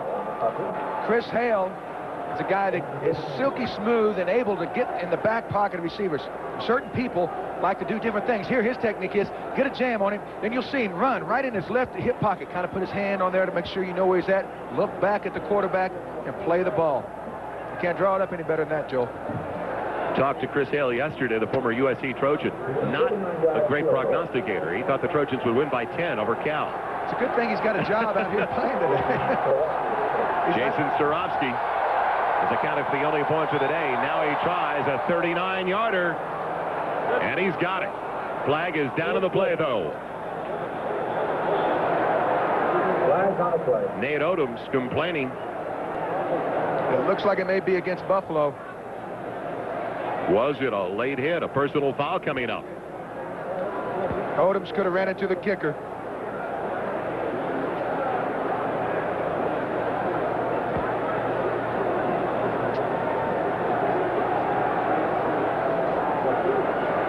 Well, roughing the kicker is first down, so that's a big play. Odoms trying to make something happen, turning that corner in great shape, maybe taking 1 or 2 steps too many. His momentum carried him into the kicker. We'll get a call here in just a second. Marv Levy doesn't like it so good. But I mean, that's not dirty football or anything, Joel. I mean, those guys, that's a thankless job. You'll do that entire season, turn that shoulder. And I'm talking about those outside guys turning the corner here. It's hard, and you have to lay out on this AstroTurf time and time again. And maybe once a year you'll get a block. But it's a thankless job, and he's a good player, and he does it well. A little bit too much momentum there. The options presented to head coach Dick McPherson. As Hugh Millen comes over from the sideline. And they'll take the points off the board. Automatic first down. So the offense is back out. It's a 13-3 lead. They take the points off the board, and the offense back out, 1st and 10 deep in Buffalo territory. You talk about big breaks of the game. So far, there's been 2 up until this point. I think the fumble by Russell, the big catch by Andre Reed, and now this one. So, you know, each game's going to have maybe 5 or 6 big plays. But New England just was the first. This is the first one they've been able to receive. The other 2 have won against them. And now the crowd into do it. Hugh Millen told us yesterday, though, they were ready for the crowd with hand signals. He will call check with me's and change plays with hand signals to his receivers down the line. But a few times today I've seen certain things in the defense. If I was a quarterback, I'd try to attack, and they're not able to implement a complete change of play. They've only got a couple that they can go to, so we'll see what Hugh does here. They can get a first down because it's 1st and 10 outside the 11. Leonard Russell knocked down in the backfield. Bill Hanson, the rookie from North Dakota State. He told us yesterday, biggest crowd he played in front of at North Dakota State was about 20,000. He says, that's not the big difference, though. It's the huge body across from me. He says the big guys. You'll see him at the top of your screen, unblocked, number 90, coming in there. Now, here's a big kid they really like. He's split high. He's able to rush the passer. What he needs to develop is that strength in the upper body to handle these 310, 20-pound offensive tackles. He was unblocked there, but a guy that has that kind of speed at 265 pounds coming down from the outside, you've got to play him and let him get stronger as he plays. Loss of 2 yards on the carry. Millen in and out of the hands of McMurtry. He had it for a moment down to the 2-yard line. Well, Kirby Jackson defending. Great throw, Joel. So critical for quarterbacks to know where to throw the ball down in the end zone. And, you know, we talk to quarterbacks each and every week. But the thing is, you've got to throw the ball not only where your receiver can catch it, but where the defensive guy cannot get to it. There, that was a good throw and a ball that should have been caught.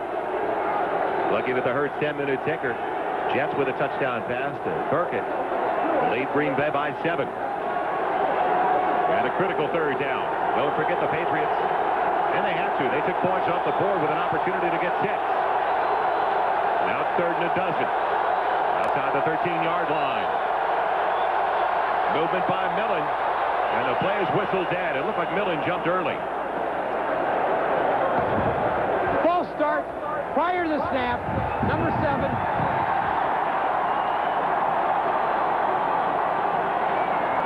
You know, Chris Millen's got to be kicking to himself. What has happened here? He sees something and he can't wait to get the ball back. Before the false start. On the offense, 5 yards, still 3rd down. Well, that's why I wanted to rush the snap.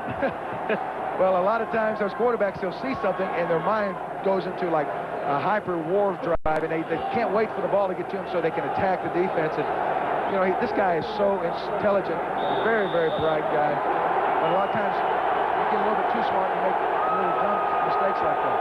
Well, the last thing you want to do is get the fans involved in Buffalo. That's exactly what's happened after the penalty of roughing the kicker. 3rd and 17.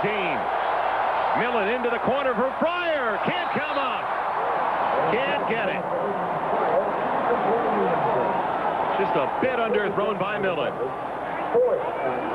Not only that, Joel, he had an awful lot of time. Buffalo only rushed 3 guys. He had all day. He could have waited for somebody to uncover and smoke the ball in there. Instead, he tries to go on a little timing pattern and just never really gets enough zip on it. Although Fryer run a terrific pattern and uncovered, the ball had been a little bit harder thrown. Now Starofsky had a 39-yarder they took off the board. He'll try one more time, this time from 35 yards out. The spot at the 25-yard line. The wind at his back. And it's tailing. Did it go inside the upright? No! He misses. It pushes wide right.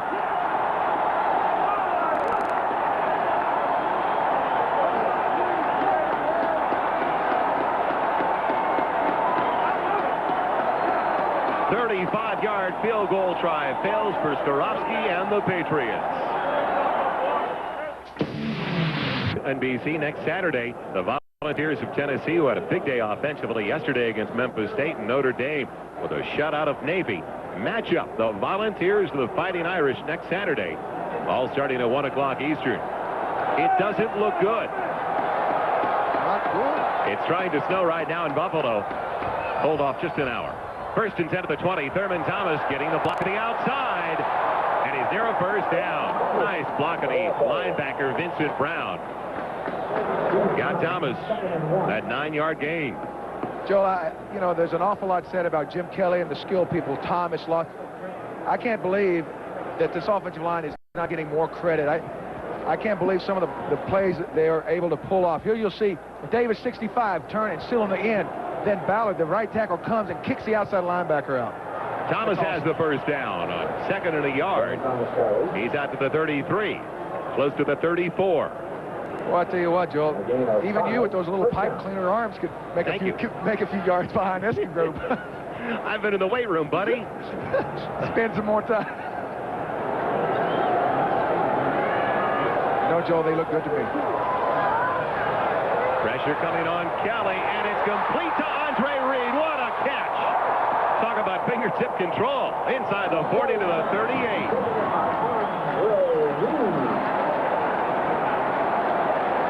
It looks like Jim Kelly, who was a little off in the first half, and it's hard for people to believe that they're throwing all this skill part of the game, the throwing, the catching, the snap, the bobble, all that, it affects you for a little while. Kelly is back on track now. You saw him throw the ball perfectly there.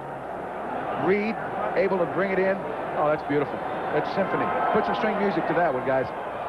First and 10 to the Patriots 38. Thomas bouncing around. He'll lose yardage. The offensive line for the Bills, Wolford, Richard, Hull, Davis, and Ballard, one of the best in the NFL. We spent time yesterday, Dan, in particular with Ken Hull and Will Wolford. He told us about one of the times that you got in the backfield for a sack when the Bears matched up with the Buffalo Bills. We'll continue that story in just a second. Will Wolford was pretty emphatic about it along with Ken Hull. I don't know about the validity of the story I'm going to hear. 2nd and 11, Kelly throws it away. Good idea. But back to that thought, Will Wolford came over to back up Ken Hull, and he said after you got the sack, all of a sudden you put a fist in the air, flex your muscle, pat your muscle, and say 4, 5 times. I said, wait a minute, 4 or 5 times? They go, yeah, bench pressing 400 pounds 5 times. See, I'm not sure about this story now. I'm going to have to clarify this with these guys after the game. I don't know if I remember that. I don't know if that happened. Well, we talked to a number of the offensive linemen. Wolford came over when Ken Hull was telling me the story, and Wolford said, yeah, it was you. You tried to put it on Steve McMichael, but it was Dan Hampton. Flags into the air on 3rd, and just about 12 back at the 40-yard line. Well, one of those liars jumped off. No. False start, 65, offense, prior to the snap, still 3rd down. And it was John Davis who was over in the conversation, backing them up, I might add. Well, I don't know if there's a better offensive line playing as a group today. They jumped off sides here, but the thing they do so well is certain guys can run block well and not pass protect so good, but these guys can do it all. Their offense is #1 in the league, and sure, they got the skill guys, but that offensive line is probably the main reason. You get a polygraph test right after the game, buddy. On 3rd and 17, going for the bundle. Don Beebe down the middle, intercepted by Fred Marion. Intercepted by Marion, and the Patriots get it back. Well, you can see the way the wind had an effect on the ball. That wind held that ball up. Normally, that ball may have been all the way to the back of the end zone, but it held up just enough where Marion could get under it. You talk about a guy that has been a steady hand, someone that New England could count on for years and years. Marion starting his 101st football game today for the Patriots. You'll see, if our camera gets back, there we are. Saw him just play it much like Shilly Davis did in the series last week. First turnover committed, and Fred Marion will have some fun with that one because he picked off his former teammate. They were college teammates at the University of Miami. I asked Jim Kelly yesterday, I said, have you ever had 3 straight passes picked off like the last game against the Cincinnati Bengals, the first 3 possessions? Kelly looked at me and goes, not even in midget football. There's no midgets playing today. It's 1st and 10 at the 20-yard line. Patriots are down by 10. Leonard Russell, not much available. Maybe gets a yard and a half. But under 6:20 left in the 3rd quarter. Houston still with a 3-point lead over Washington. Detroit on top of Chicago by a 4. San Francisco on a 90-plus yard pass play to John Taylor. Cincinnati looking for their first win of the year. They were down early 14-3, but leading by 6 now. Jets by 7 on that pass to Birkin. And Minnesota finally on the board with a 1-point advantage over Tampa Bay. Well, there's 5 minutes left with the wind here, so look for Millen to go ahead and try to get something in the air. Millen is throwing, going for Fryer, and over it throws Irving Fryer with the coverage provided by Kirby Jackson. Millen, who played so well in control of himself in the first half, now he's throwing the ball a little bit like he's forcing it at times here. But that play right there, Millen had his mind made up on that play, having Irving Fryar run the streak. He never looked off. The corner was in great position from the get-go. He's got to go ahead and come back across. Look for somebody else. Look for a tight end. Somebody else. Don't go for it all in one bite. Take little bites if you have to. Third down's been a problem for the Patriots all year long. It continues today. It's the third and just about 9. Buying time. Millen in trouble and on his way down. Bennett got him first and Loadage cleaned up.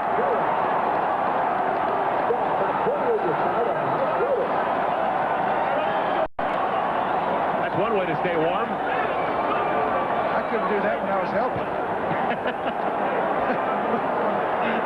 Bennett, that's not something that you look for in linebackers. You've got to have a wild look in their eye, but not only that, you'll see Bennett cut at the line of scrimmage when the quarterback rolls away. He doesn't stay down. He gets up, and he arrives at the ball carrier, or the quarterback in this case, in a bad mood. That's what makes Cornelius Bennett one of the best in the business. Sean McCarthy punting from the back line of his end zone to Al Edwards. He does have the wind at his back and gets it to turn over the head of Edwards. It takes a New England bounce. This could go forever. Unbelievable. Inside the 5 all the way down to the 1-foot line. Stopped just before it hit the goal line. Safe to say it's another career best for Sean McCarthy. Where's John? But it won't go in the record books because it's wind dated. We'll call the Track Athletic Federation before it's over. 93 yards on the punt. The New England Patriots record book, a 93-yard punt, the longest in Patriots history. Previous best was back in '84 by Luke Prestridge, an 89-yarder. It'll do a lot for your average, 63.3. So go along with that 93-yarder for Sean McCarthy. So Buffalo. I think New England has to make a big play to climb back in this thing, and it sounds trite, but Buffalo is in control. This is the place. If you're New England, you've got to make something happen down here. Thomas from out of the end zone across the 2 to the 3. So a couple of yards on the carry for Thurman Thomas. We'll be right back to Buffalo. Let's check in, though, with Bob Costas. All right, Joel, after trailing 14-3 at home at one point, Boomer Esiason has brought the Bengals back. The pump fake and then the throw to Eddie Brown, wide open for the 34-yard touchdown in pursuit of their first win. The 0-8 Bengals lead the 4-4 Browns 20-14 in the third. Thank you, Bob. And on second and long, another run for Thurman Thomas. Not much available up the middle. Garen Veras there, stopping the running back near the 5-yard line. Well, Freddie Smerlis is in there on the nose, number 76, and you got to think he'd like to make a big play down here. You'll see him right there in the center of the screen. Now, he gets scoop blocked by Davis, the right guard, but it's smart. He turns and flattens out, goes down the line of scrimmage, and hits Thomas, holding him to virtually no gain. Big third down for the New England defense. And they make Buffalo punt out their own zone. Counter to Thurman Thomas, and he got him in the backfield. Got him near the goal line. That was Vincent Brown. What I'm talking about, Joel, is a lot of times in a situation like this, the defense feels like, hey, we've got to make something happen. There, he ran through and almost got a safety for New England. That's a big-time play. Here, Thomas takes it on the counter, and that's a very dangerous play. Brown ran through. I mean, he's just a step away from a 2-point safety, so you've got to have an awful lot of confidence in your line, but I don't care who you are. That's a tricky play down on your own goal line. And now Chris Moore will be punting into that stiff breeze of about 25 to 30 miles an hour.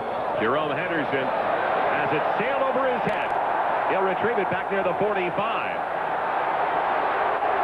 And he's in no man's land now. Big play for the special teams, and Chris Moore as Steve Tasker was the first one down. 53 yards on that punt for Moore. Well, Tasker's one of those guys that you can count on to make a big play in the special teams. And that could have been a nice return for New England, even though it was a good kick. But you count on your coverage in a place, in a situation like that. You kind of feel like they have got to go down and make something happen, too. And Buffalo's special teams are getting better and better all the time. Well, Friday night marked the opening of the NBA season. Coming up next, join NBC for NBA Inside Stuff, a preview of '92. Entertaining look ahead at the brand new season. Can Michael and the Bulls repeat? Will the Trailblazers break through as the snow starts to break through in Buffalo? That's Inside Stuff preview coming up on NBC. 1st and 10 for the 42. Leonard Russell across the 45 to the 46 for 4. And we remind you this telecast is presented by authority of the National Football League and is intended for the private use of our audience. Any rebroadcast or other use of this telecast without the express written consent of the Buffalo Bills and the NFL is prohibited. This game is the property of the National Football League, the New England Patriots, and the Buffalo Bills. All rights reserved.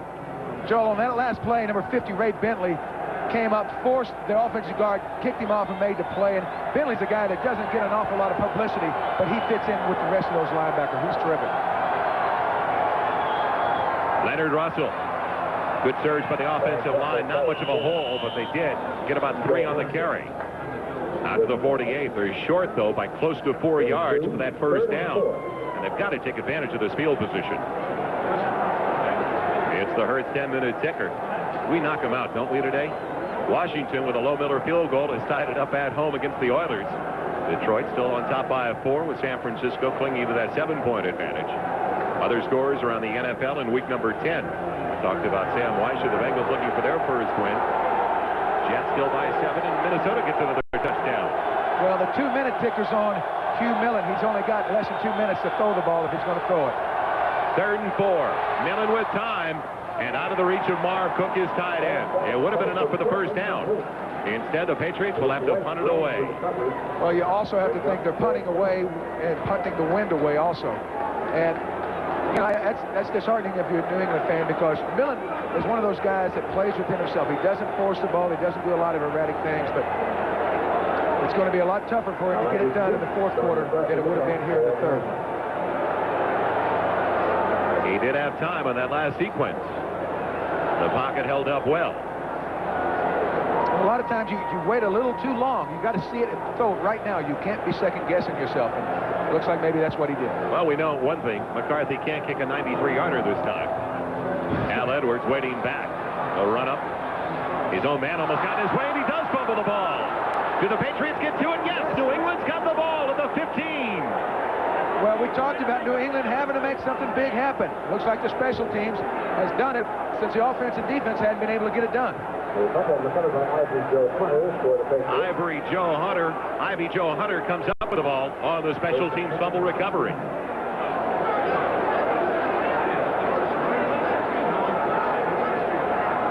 It was the big tight end, number 87, Butch Roll, who probably obstructed him a bit.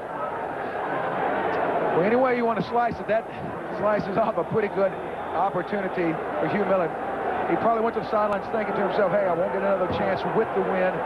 Now, boom, quick, all of a sudden, you get a turnover. Now you're down at the 16-yard line, 1st and go. But this is where they need to score. They have very few more chances. He's got to make this one work. Play action. Millen has all day. And he's got Leonard Russell diving inside the 10, close to the 6-yard line. This is the first time today that New England has started a drive inside Buffalo territory. They have to capitalize in the final minute of the 3rd quarter.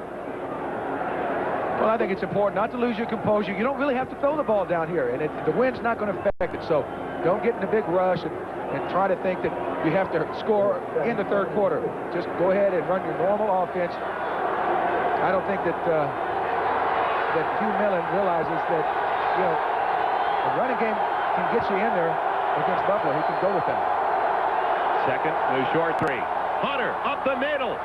Close to the goal line. He's down just inside the 1. It's 1st and goal for the Patriots. So they went with the first man through, and Ivy Joe Hunter almost got the first touchdown of the day for the Patriots. Well, Ivy Joe is a big, strong guy, and he's the guy you'd want to give it to, but you can give it to either one of the tailbacks, whoever may be in there, Russell or Stevens. If New England has one strength besides their defense, it's their running game. And, you know, a lot of times you try to get fancy down here. Just do what you do best. 1st and goal inside the 1. Russell into the end zone. Touchdown, New England. He lost it after he broke the play into the end zone.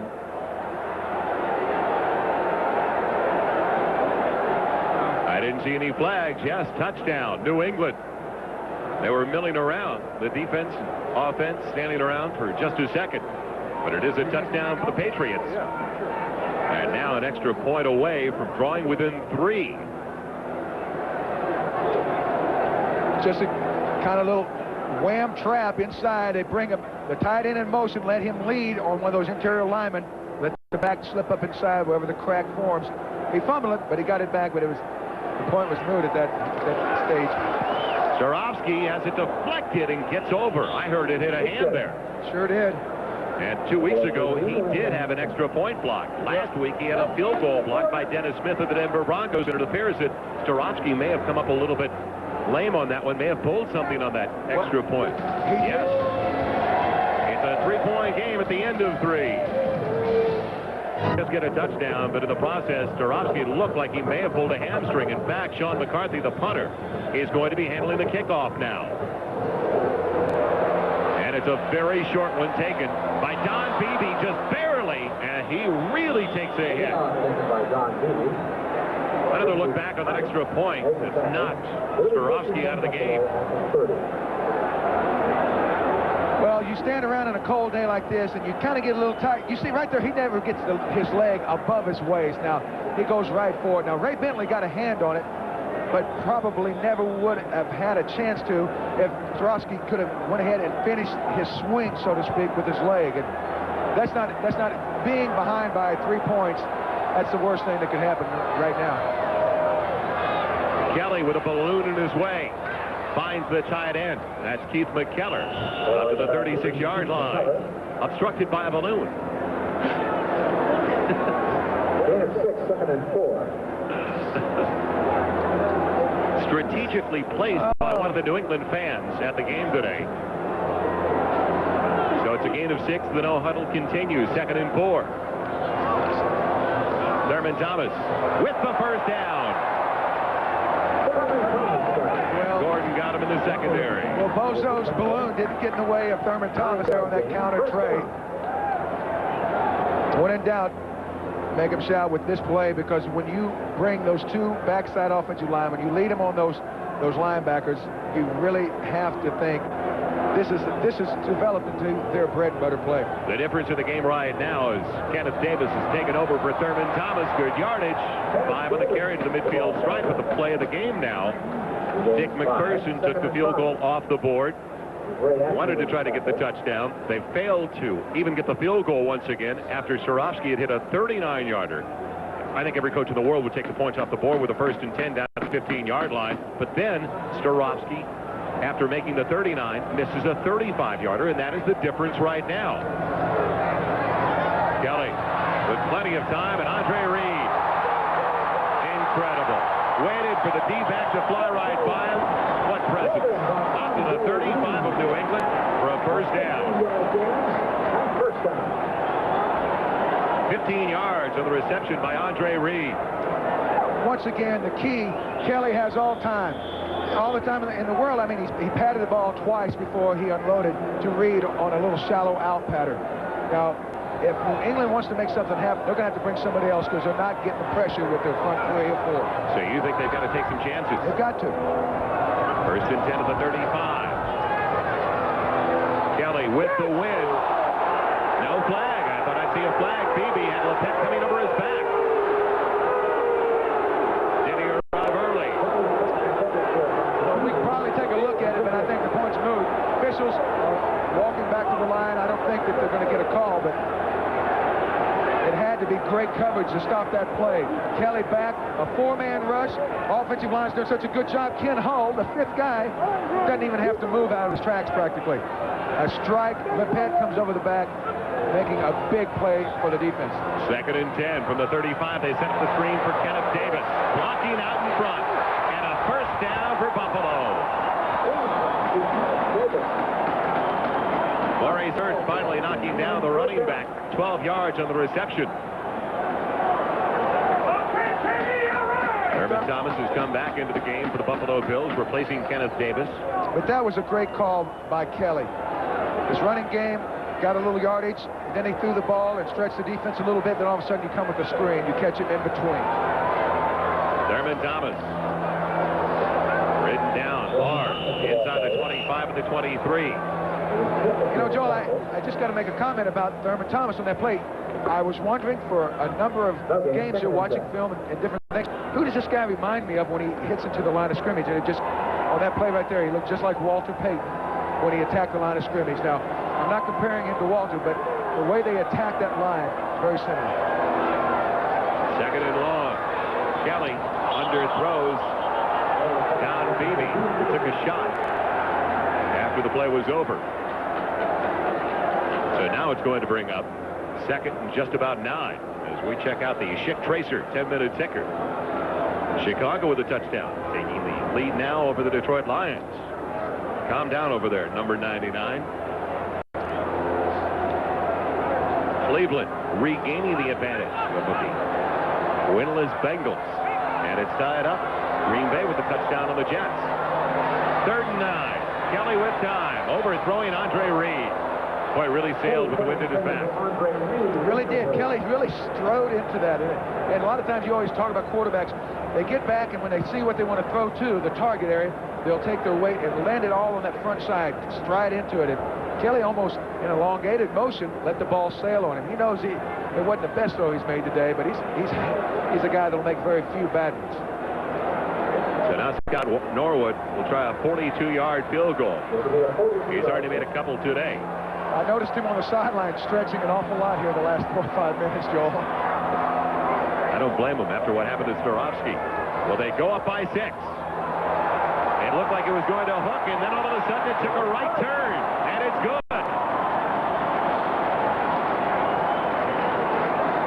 So the Bills lead it by 6. The 3rd field goal of the afternoon for Scott Norwood. Welcome back once again. That is the only way to keep warm this afternoon. Bounce around a lot at Rich Stadium in Buffalo. Wind chill has it down around 10 to 15 degrees. Game time temperature was 34, way below that now. And the wind at the back of the place kicker, Brad Delwiso for UCLA Bruin, gets into it. It'll be taken by John Vaughn. No, he lets it sail over. Now he's got it inside the 10, and he's got problems.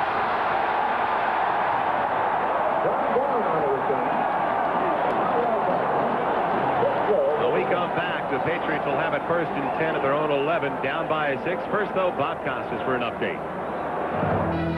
All right, Joel, in Cincinnati, here's Kevin Mack with his 3rd touchdown run of the day for the Browns.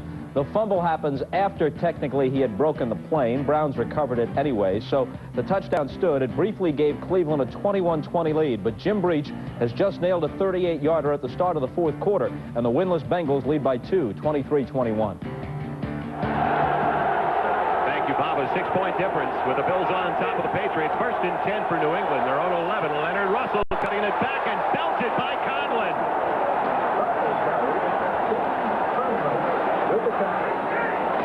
Well, Bailey was the guy that led the charge.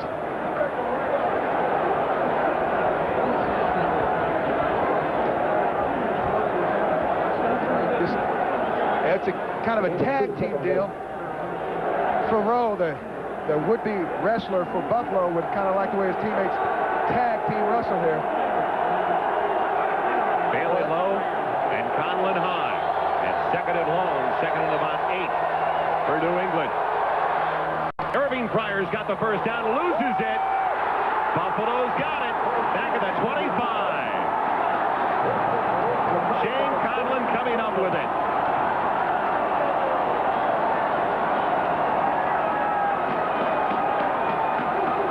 I don't know. It's going to be close to whether or not he had possession, because when Pryor caught the ball, he was spun. I don't know if they're going to give him possession, but either way, it's a big play. No, it was knocked out. It's possession, and now fumble. Should be Buffalo. The way that I see it, Joel. It's a good catch, but the helmet right on the ball there by the right corner, Odoms. So Odoms forces it. Conlon comes up with it, and Buffalo's got it. 1st and 10 at the 24 of New England. They're up by 6. 2nd turnover committed by the Patriots. Keith McKellar close to another first down.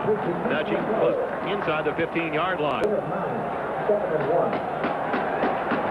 So with 10 minutes and 20 seconds left in the final quarter, it's starting to fall apart for the Patriots, who played a sound game thus far. Well, I thought going in that New England to play with Buffalo, as long as they didn't turn the ball over and they were able to run it so well, the turnovers have really hurt them.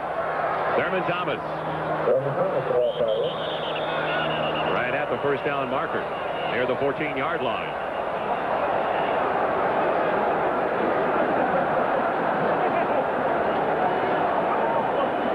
They took the ball away, but long after the play was over.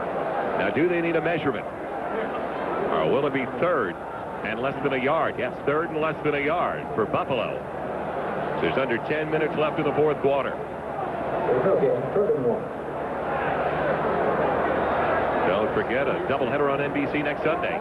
It'll all start with NFL Live at 12:30 Eastern. Buffalo, Green Bay early, Indianapolis and the New York Jets as well. And late, the second game, a big matchup in the AFC West, the Raiders and the Broncos. Three tight ends in there. Thurman Thomas has the first down and has the touchdown.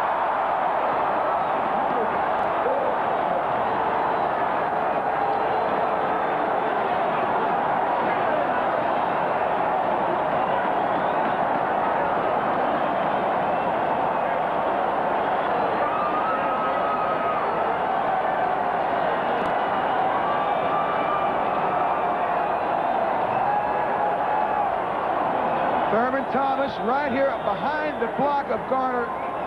Great kick-out block on the middle linebacker. Right linebacker came through. Garner knocked him to the outside. Thomas makes a cut. Touchdown.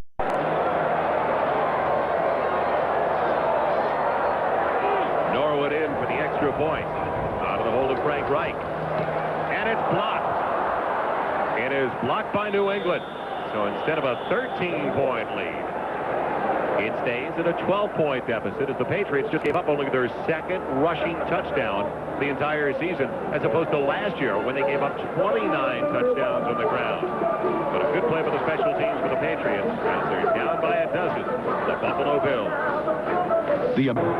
Another crowd of close to 80,000 on hand at Rich Stadium as the Bills are leading the Patriots by 12. Joel Myers, Dan Hampton, and Del Weso sends it to the next county with the wind at his back. So the Patriots down by a dozen, get it first and 10 at their own 20-yard line, and now talk about going uphill. They're going to have a snow shovel to get that ball out of the stands, but not only can a punter punt the ball for a record, that may be the record kickoff of all time, too. Now, when I was talking to Scott Norwood yesterday, the other place kicker for the Buffalo Bills, I asked him about the wind and what it did distance-wise, and it's obviously a really big factor in the passing game as well. Norwood said when he is kicking the ball into the wind, it's at least 15 to 20-yard difference. Well, I can believe that, and I think not only the kickers, but the quarterbacks could tell you how much the wind affects their passing, and that's something that Hugh Millen has to worry about right now. This is a situation where he's got about 10 minutes, 9 minutes, and they're down by 12. He's going to have to throw the ball, and it's against that wind. First and 10 from the 20. Leonard Russell across the 25 to the 26. Less than 9 minutes remaining now. Carlton Bailey making the stop for the Bills. Productive day again, though, for Leonard Russell. Came in 8th best in the AFC at rushing the ball.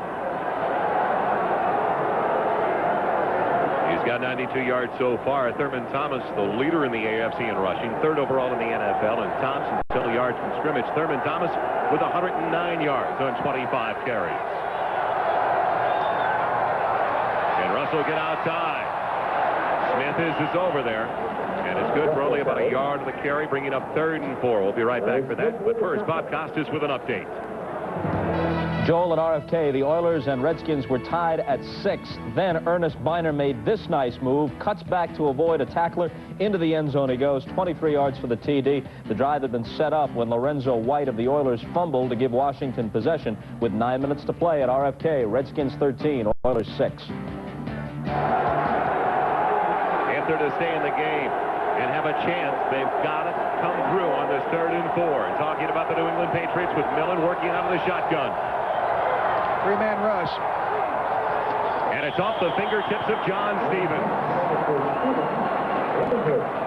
Darryl Talley on the coverage, but Stevens was there and available. Well, that was a good pass, and it was just the only thing lacking was a good catch. But I think more than anything else, Walt Corey has done a great job today of keeping his defensive players active and around the ball. There you'll see Hugh Millen looks at the field. He read it well, had his guy, just was a little bit short on the catch. But, you know, traditionally Buffalo wins games on offense, but their offense has been a little bit lackluster today. And I think the defense has made a couple of big plays and turnovers, and that has basically got them in position to win. McCarthy now punting into the wind with pressure coming. Hangs up a high spiral. Al Edwards calling for the fair catch. Fumbling it. New England gets it. The Patriots have it back. Coming up with the ball. It was Gannon.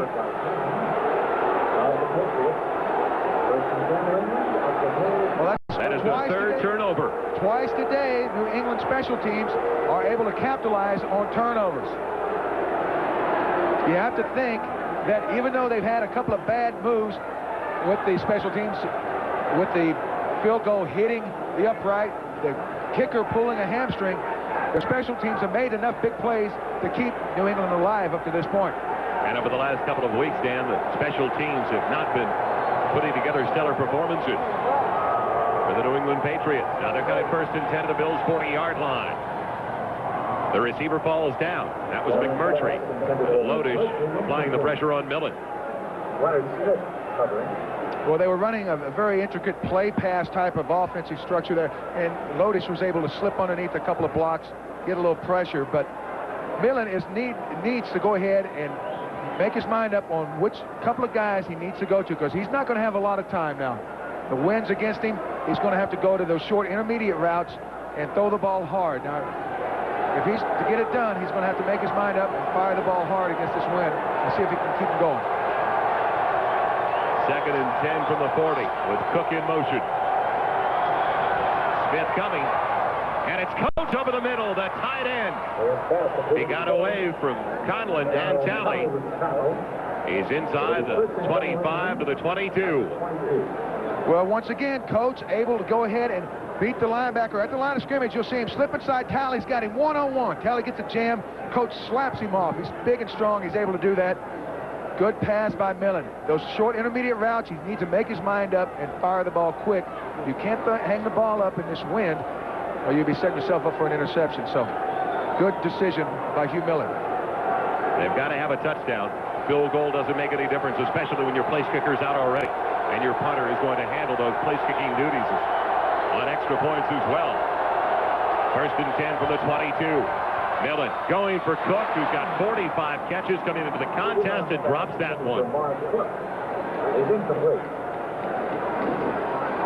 Well, normally Marv Cook is a guy you can count on in that situation.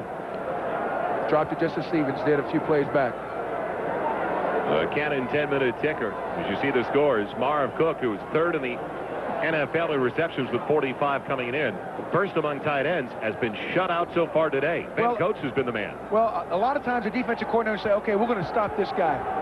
Cook is the guy we're going to stop. Well, the coach, you know, another guy can get open because they're not concentrating on him as much. Second and 10. Pocket holds up. Ivy Joe Hunter inside the 15 down to the 14. He's short of the first down by about a yard. Put down by Darryl Talley. Well, that's 3 plays in a row. Millen has made up his mind early and went to the player that he felt was the best chance for him to get the ball and get a completion.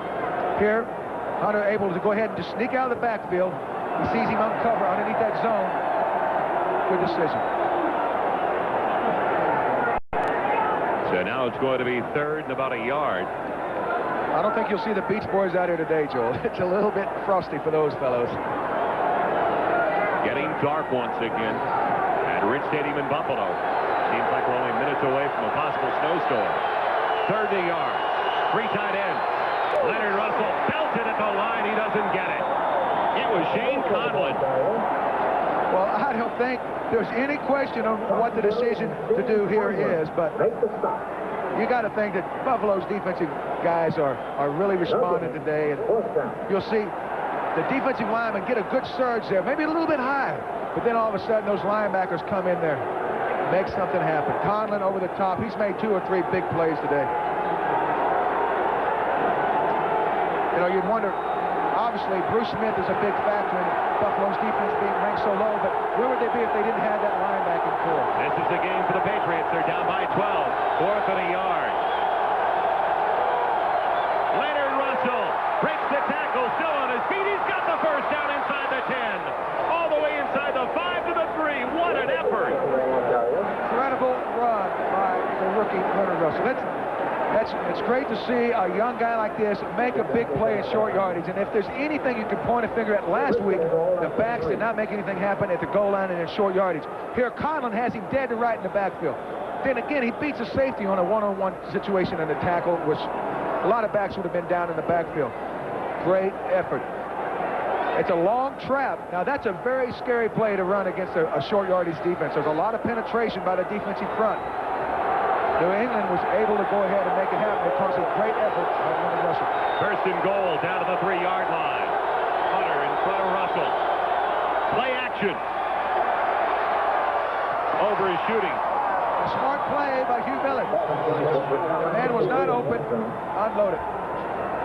Good idea to throw it over the head of Marvin Allen. You see him shaking his head. It's like saying, hey, I knew I didn't have a chance there. But that's the thing you're looking for. He knows, and you like to see young guys develop, Joel. And, you know, I think he learned more last week than he could learn in 2 months of watching film. So it's good to see a guy like Hugh Miller learn so quickly and realize if you don't have it, get rid of the ball, fight again on second down.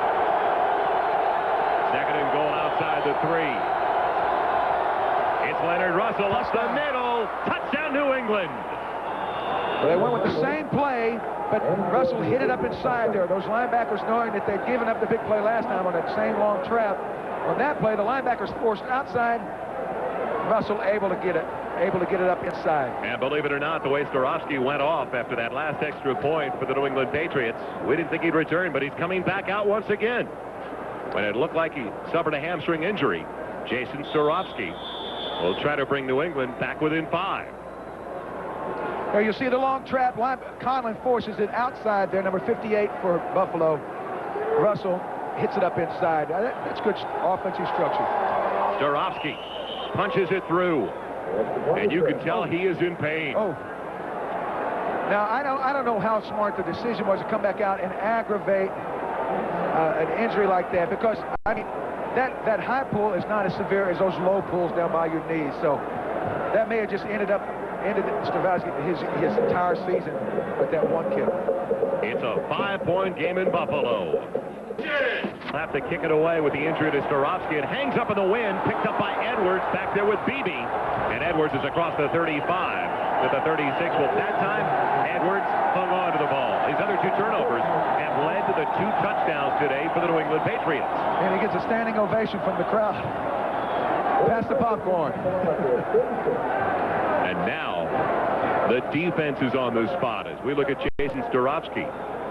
He brought his team within 5, but he did miss that field goal, where it easily could be a 2-point game. The field goal he made was from 39. Then after they were stopped after the roughing the kicker call, he missed the 35-yard field goal. First and 10 for the Bills, their own 36. Thurman Thomas gets it to the 39 for 3. What a story Leonard Russell is becoming, though, for the New England Patriots and this entire group, the way they're performing against some of the best teams in the NFL. They beat the Houston Oilers. They play straight up with the Denver Broncos, and they're playing an effective game once again, for the most part, against the Buffalo Bills. Well, I think the thing about their defense, and Joe Collier has done a terrific job, and I think that the only thing the defense hasn't done today, I mean, they've been able to slow down the #1 offense in all of football. But the thing they haven't been able to do, Joel, is come up with a big play, a big turnover. They need that. 4 wide receivers, nobody in the backfield. Kelly on 2nd and 7. Finds Andre Reed. Thrown down by Tim Gordon, but I believe he's got enough for the first down outside the 46, yes, to the 47. And the clock continues to roll against the New England Patriots. And this is the perfect time, of course, for that Xerox Sports Packs. Well, I think so.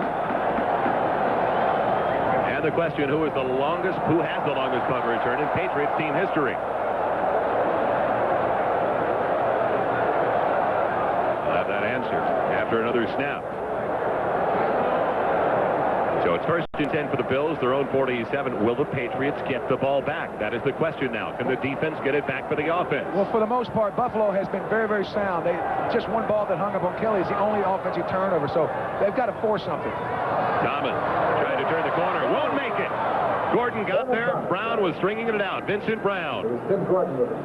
Brown made the play on first down, makes it again on second down, and you got to think that New England, much like Buffalo, in the fact that their defensive line doesn't have a dominant player, so they count on their linebackers to make all the big ones. And they will have to run one more play before the 2-minute warning. Who has that longest punt return in Patriot team history?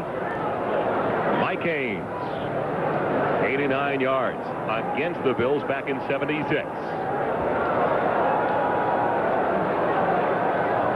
Now do you throw the ball on second and long, second and just about a dozen. Thomas, the only one of the backfield movement by Smerlis, but was he drawn off by John Davis? Looks like Freddie was getting started a little bit early there. And Kelly came across, gave him a little tap on the helmet. Encroachment, 76 defense prior to the snap, first down. No, I don't think there's any movement at all, Joel. It looks like Freddie just got started a little quick like he did before, but when Kelly came over and talked to Smerlis there after he jumped off sides, you see Kelly talking to him. Kelly moved into Smerlis' locker after Freddie was put on plan B, and Kelly said in the meeting, he said, tell Fred, the only thing I got to say is we've got his locker fumigated, and we can actually have clothes in it that don't mold for a change. 2:09 left in the contest. 5-point Buffalo lead. And now they're looking at second and 6. Thurman Thomas up the middle. And he's short of the first down by a yard, the 45 of New England. And that will bring us with a 2-minute warning. So 2 minutes remain at Rich Stadium in Buffalo, and the Bills cling to a 5-point advantage. Coordinator Joe Collier and his group getting ready for the play of the game as far as they're concerned. Third and a little more than a yard. Can they get the ball back for the offense with 2 minutes remaining, down by 5? Watch for something cheap and deep here. They've got everybody at the line. Yep. Thomas, does he get it? Second effort, he's got the first down. Agnew almost had him with the help of Jerome Henderson, but he got away. I think you've seen a couple of tailbacks today earn their pay. We have a chance to look at the Cannon 10-minute ticker. Atlanta has tied it up late on San Francisco. Chicago starts to pull away from Detroit. Green Bay surprisingly on top of the New York Jets by 3. 3 timeouts left, don't forget, for the New England Patriots. They'll start using that as we remind you tonight on NBC, The Adventures of Mark and Brian, followed by Erie, Indiana, Unsolved Mystery, and The Gambler Returns, The Luck of the Draws special movie. Thurman Thomas to the 40. On first and 10, he gets 2. And the Patriots stop the clock. So New England now has 2 timeouts left. And while they take a break, we'll do the same with 65 seconds remaining. Bridge Stadium, Joel Myers, Dan Hampton, 1:05 remaining. Kelly and the Bills looking into the 2nd and 8 from the 40-yard line of the Patriots. 2 timeouts left for New England, down by 5. Does Kelly even take a chance, or does it go into the breadbasket of number 34? It's Thomas, and he doesn't get back to the line of scrimmage. He loses a yard. Another timeout used, stopping the clock with 59 seconds remaining. So 1 timeout left now for the Patriots, as we'll be right back to Rich Stadium. The point of the fumble by Irving Pryor was a 16-10 lead for the Buffalo Bills. They come up with the ball in the recovery by Conlon, and then promptly got a 14-yard touchdown run by Thurman Thomas, and that is proven to be the difference right now, as they went up by a score of 22-10 at that juncture. Big third down. Can they hold? Thurman Thomas diving. Did he get it? No, he's short of the first down, and they will use their last timeout. He's short of the first down by about a yard and a half, inside the 35 and the 34. But I just think that you want to give yourself every chance to win, but it's going to be a kind of a bleak picture here when Hugh Millen comes in. And our MVP for the Avis We Try Harder Award. The owners and employees of Avis salute our MVP, Thurman Thomas. The official car rental company, the NFL, Avis. Thurman Thomas with 126 yards today on 32 carries. A lot of times you hear about a player like this, Joel, and the more you see him, the less you're impressed with him. But I think just the opposite about this guy. I heard he was just a terrific football player, all-round guy, and not only is he a great football player, but he's a smart guy. And talking with Marv Levy yesterday, he said, hey, I mean, this guy will make a change and say, well, on this play, he'll know instinctively what he should be doing on that play, and he'll make corrections quicker than the coaches will sometimes. So, and now on 4th and about 1.5 yards. Will they actually go with it? Will they try to get the Patriots offside? Yes, they will go for it with 1.5 yards over the middle. Intercepted! Intercepted by Henderson. Jerome Henderson with a pick, and the Patriots are still alive. Jerome Henderson. great play by Henderson. No, just anticipation, and that's what you want to see in cornerbacks, and especially young guys. Henderson feeling that Kelly's going to go to a quick possession type pass. Where else would he go? A tight end or a receiver over the middle? Now Henderson sees Andre Reed coming inside. He just basically reads Kelly's eyes. Kelly never looked anyone off, just tried to throw the ball into a spot on the field. Henderson able to... And it looked like Reed never turned around to look at the quarterback. 1st and 10 for the Patriots. They are out of timeouts. The ball of their own 32. Millen going for Fryer. He can't get to the sideline. The clock continues to roll. They're out of timeout. 35 seconds left.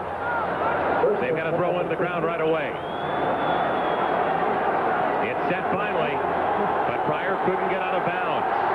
Will he go with the play? Yes, he will. Millen over the middle. It's McMurtry, and it's intercepted. Darryl Talley, and that'll do it.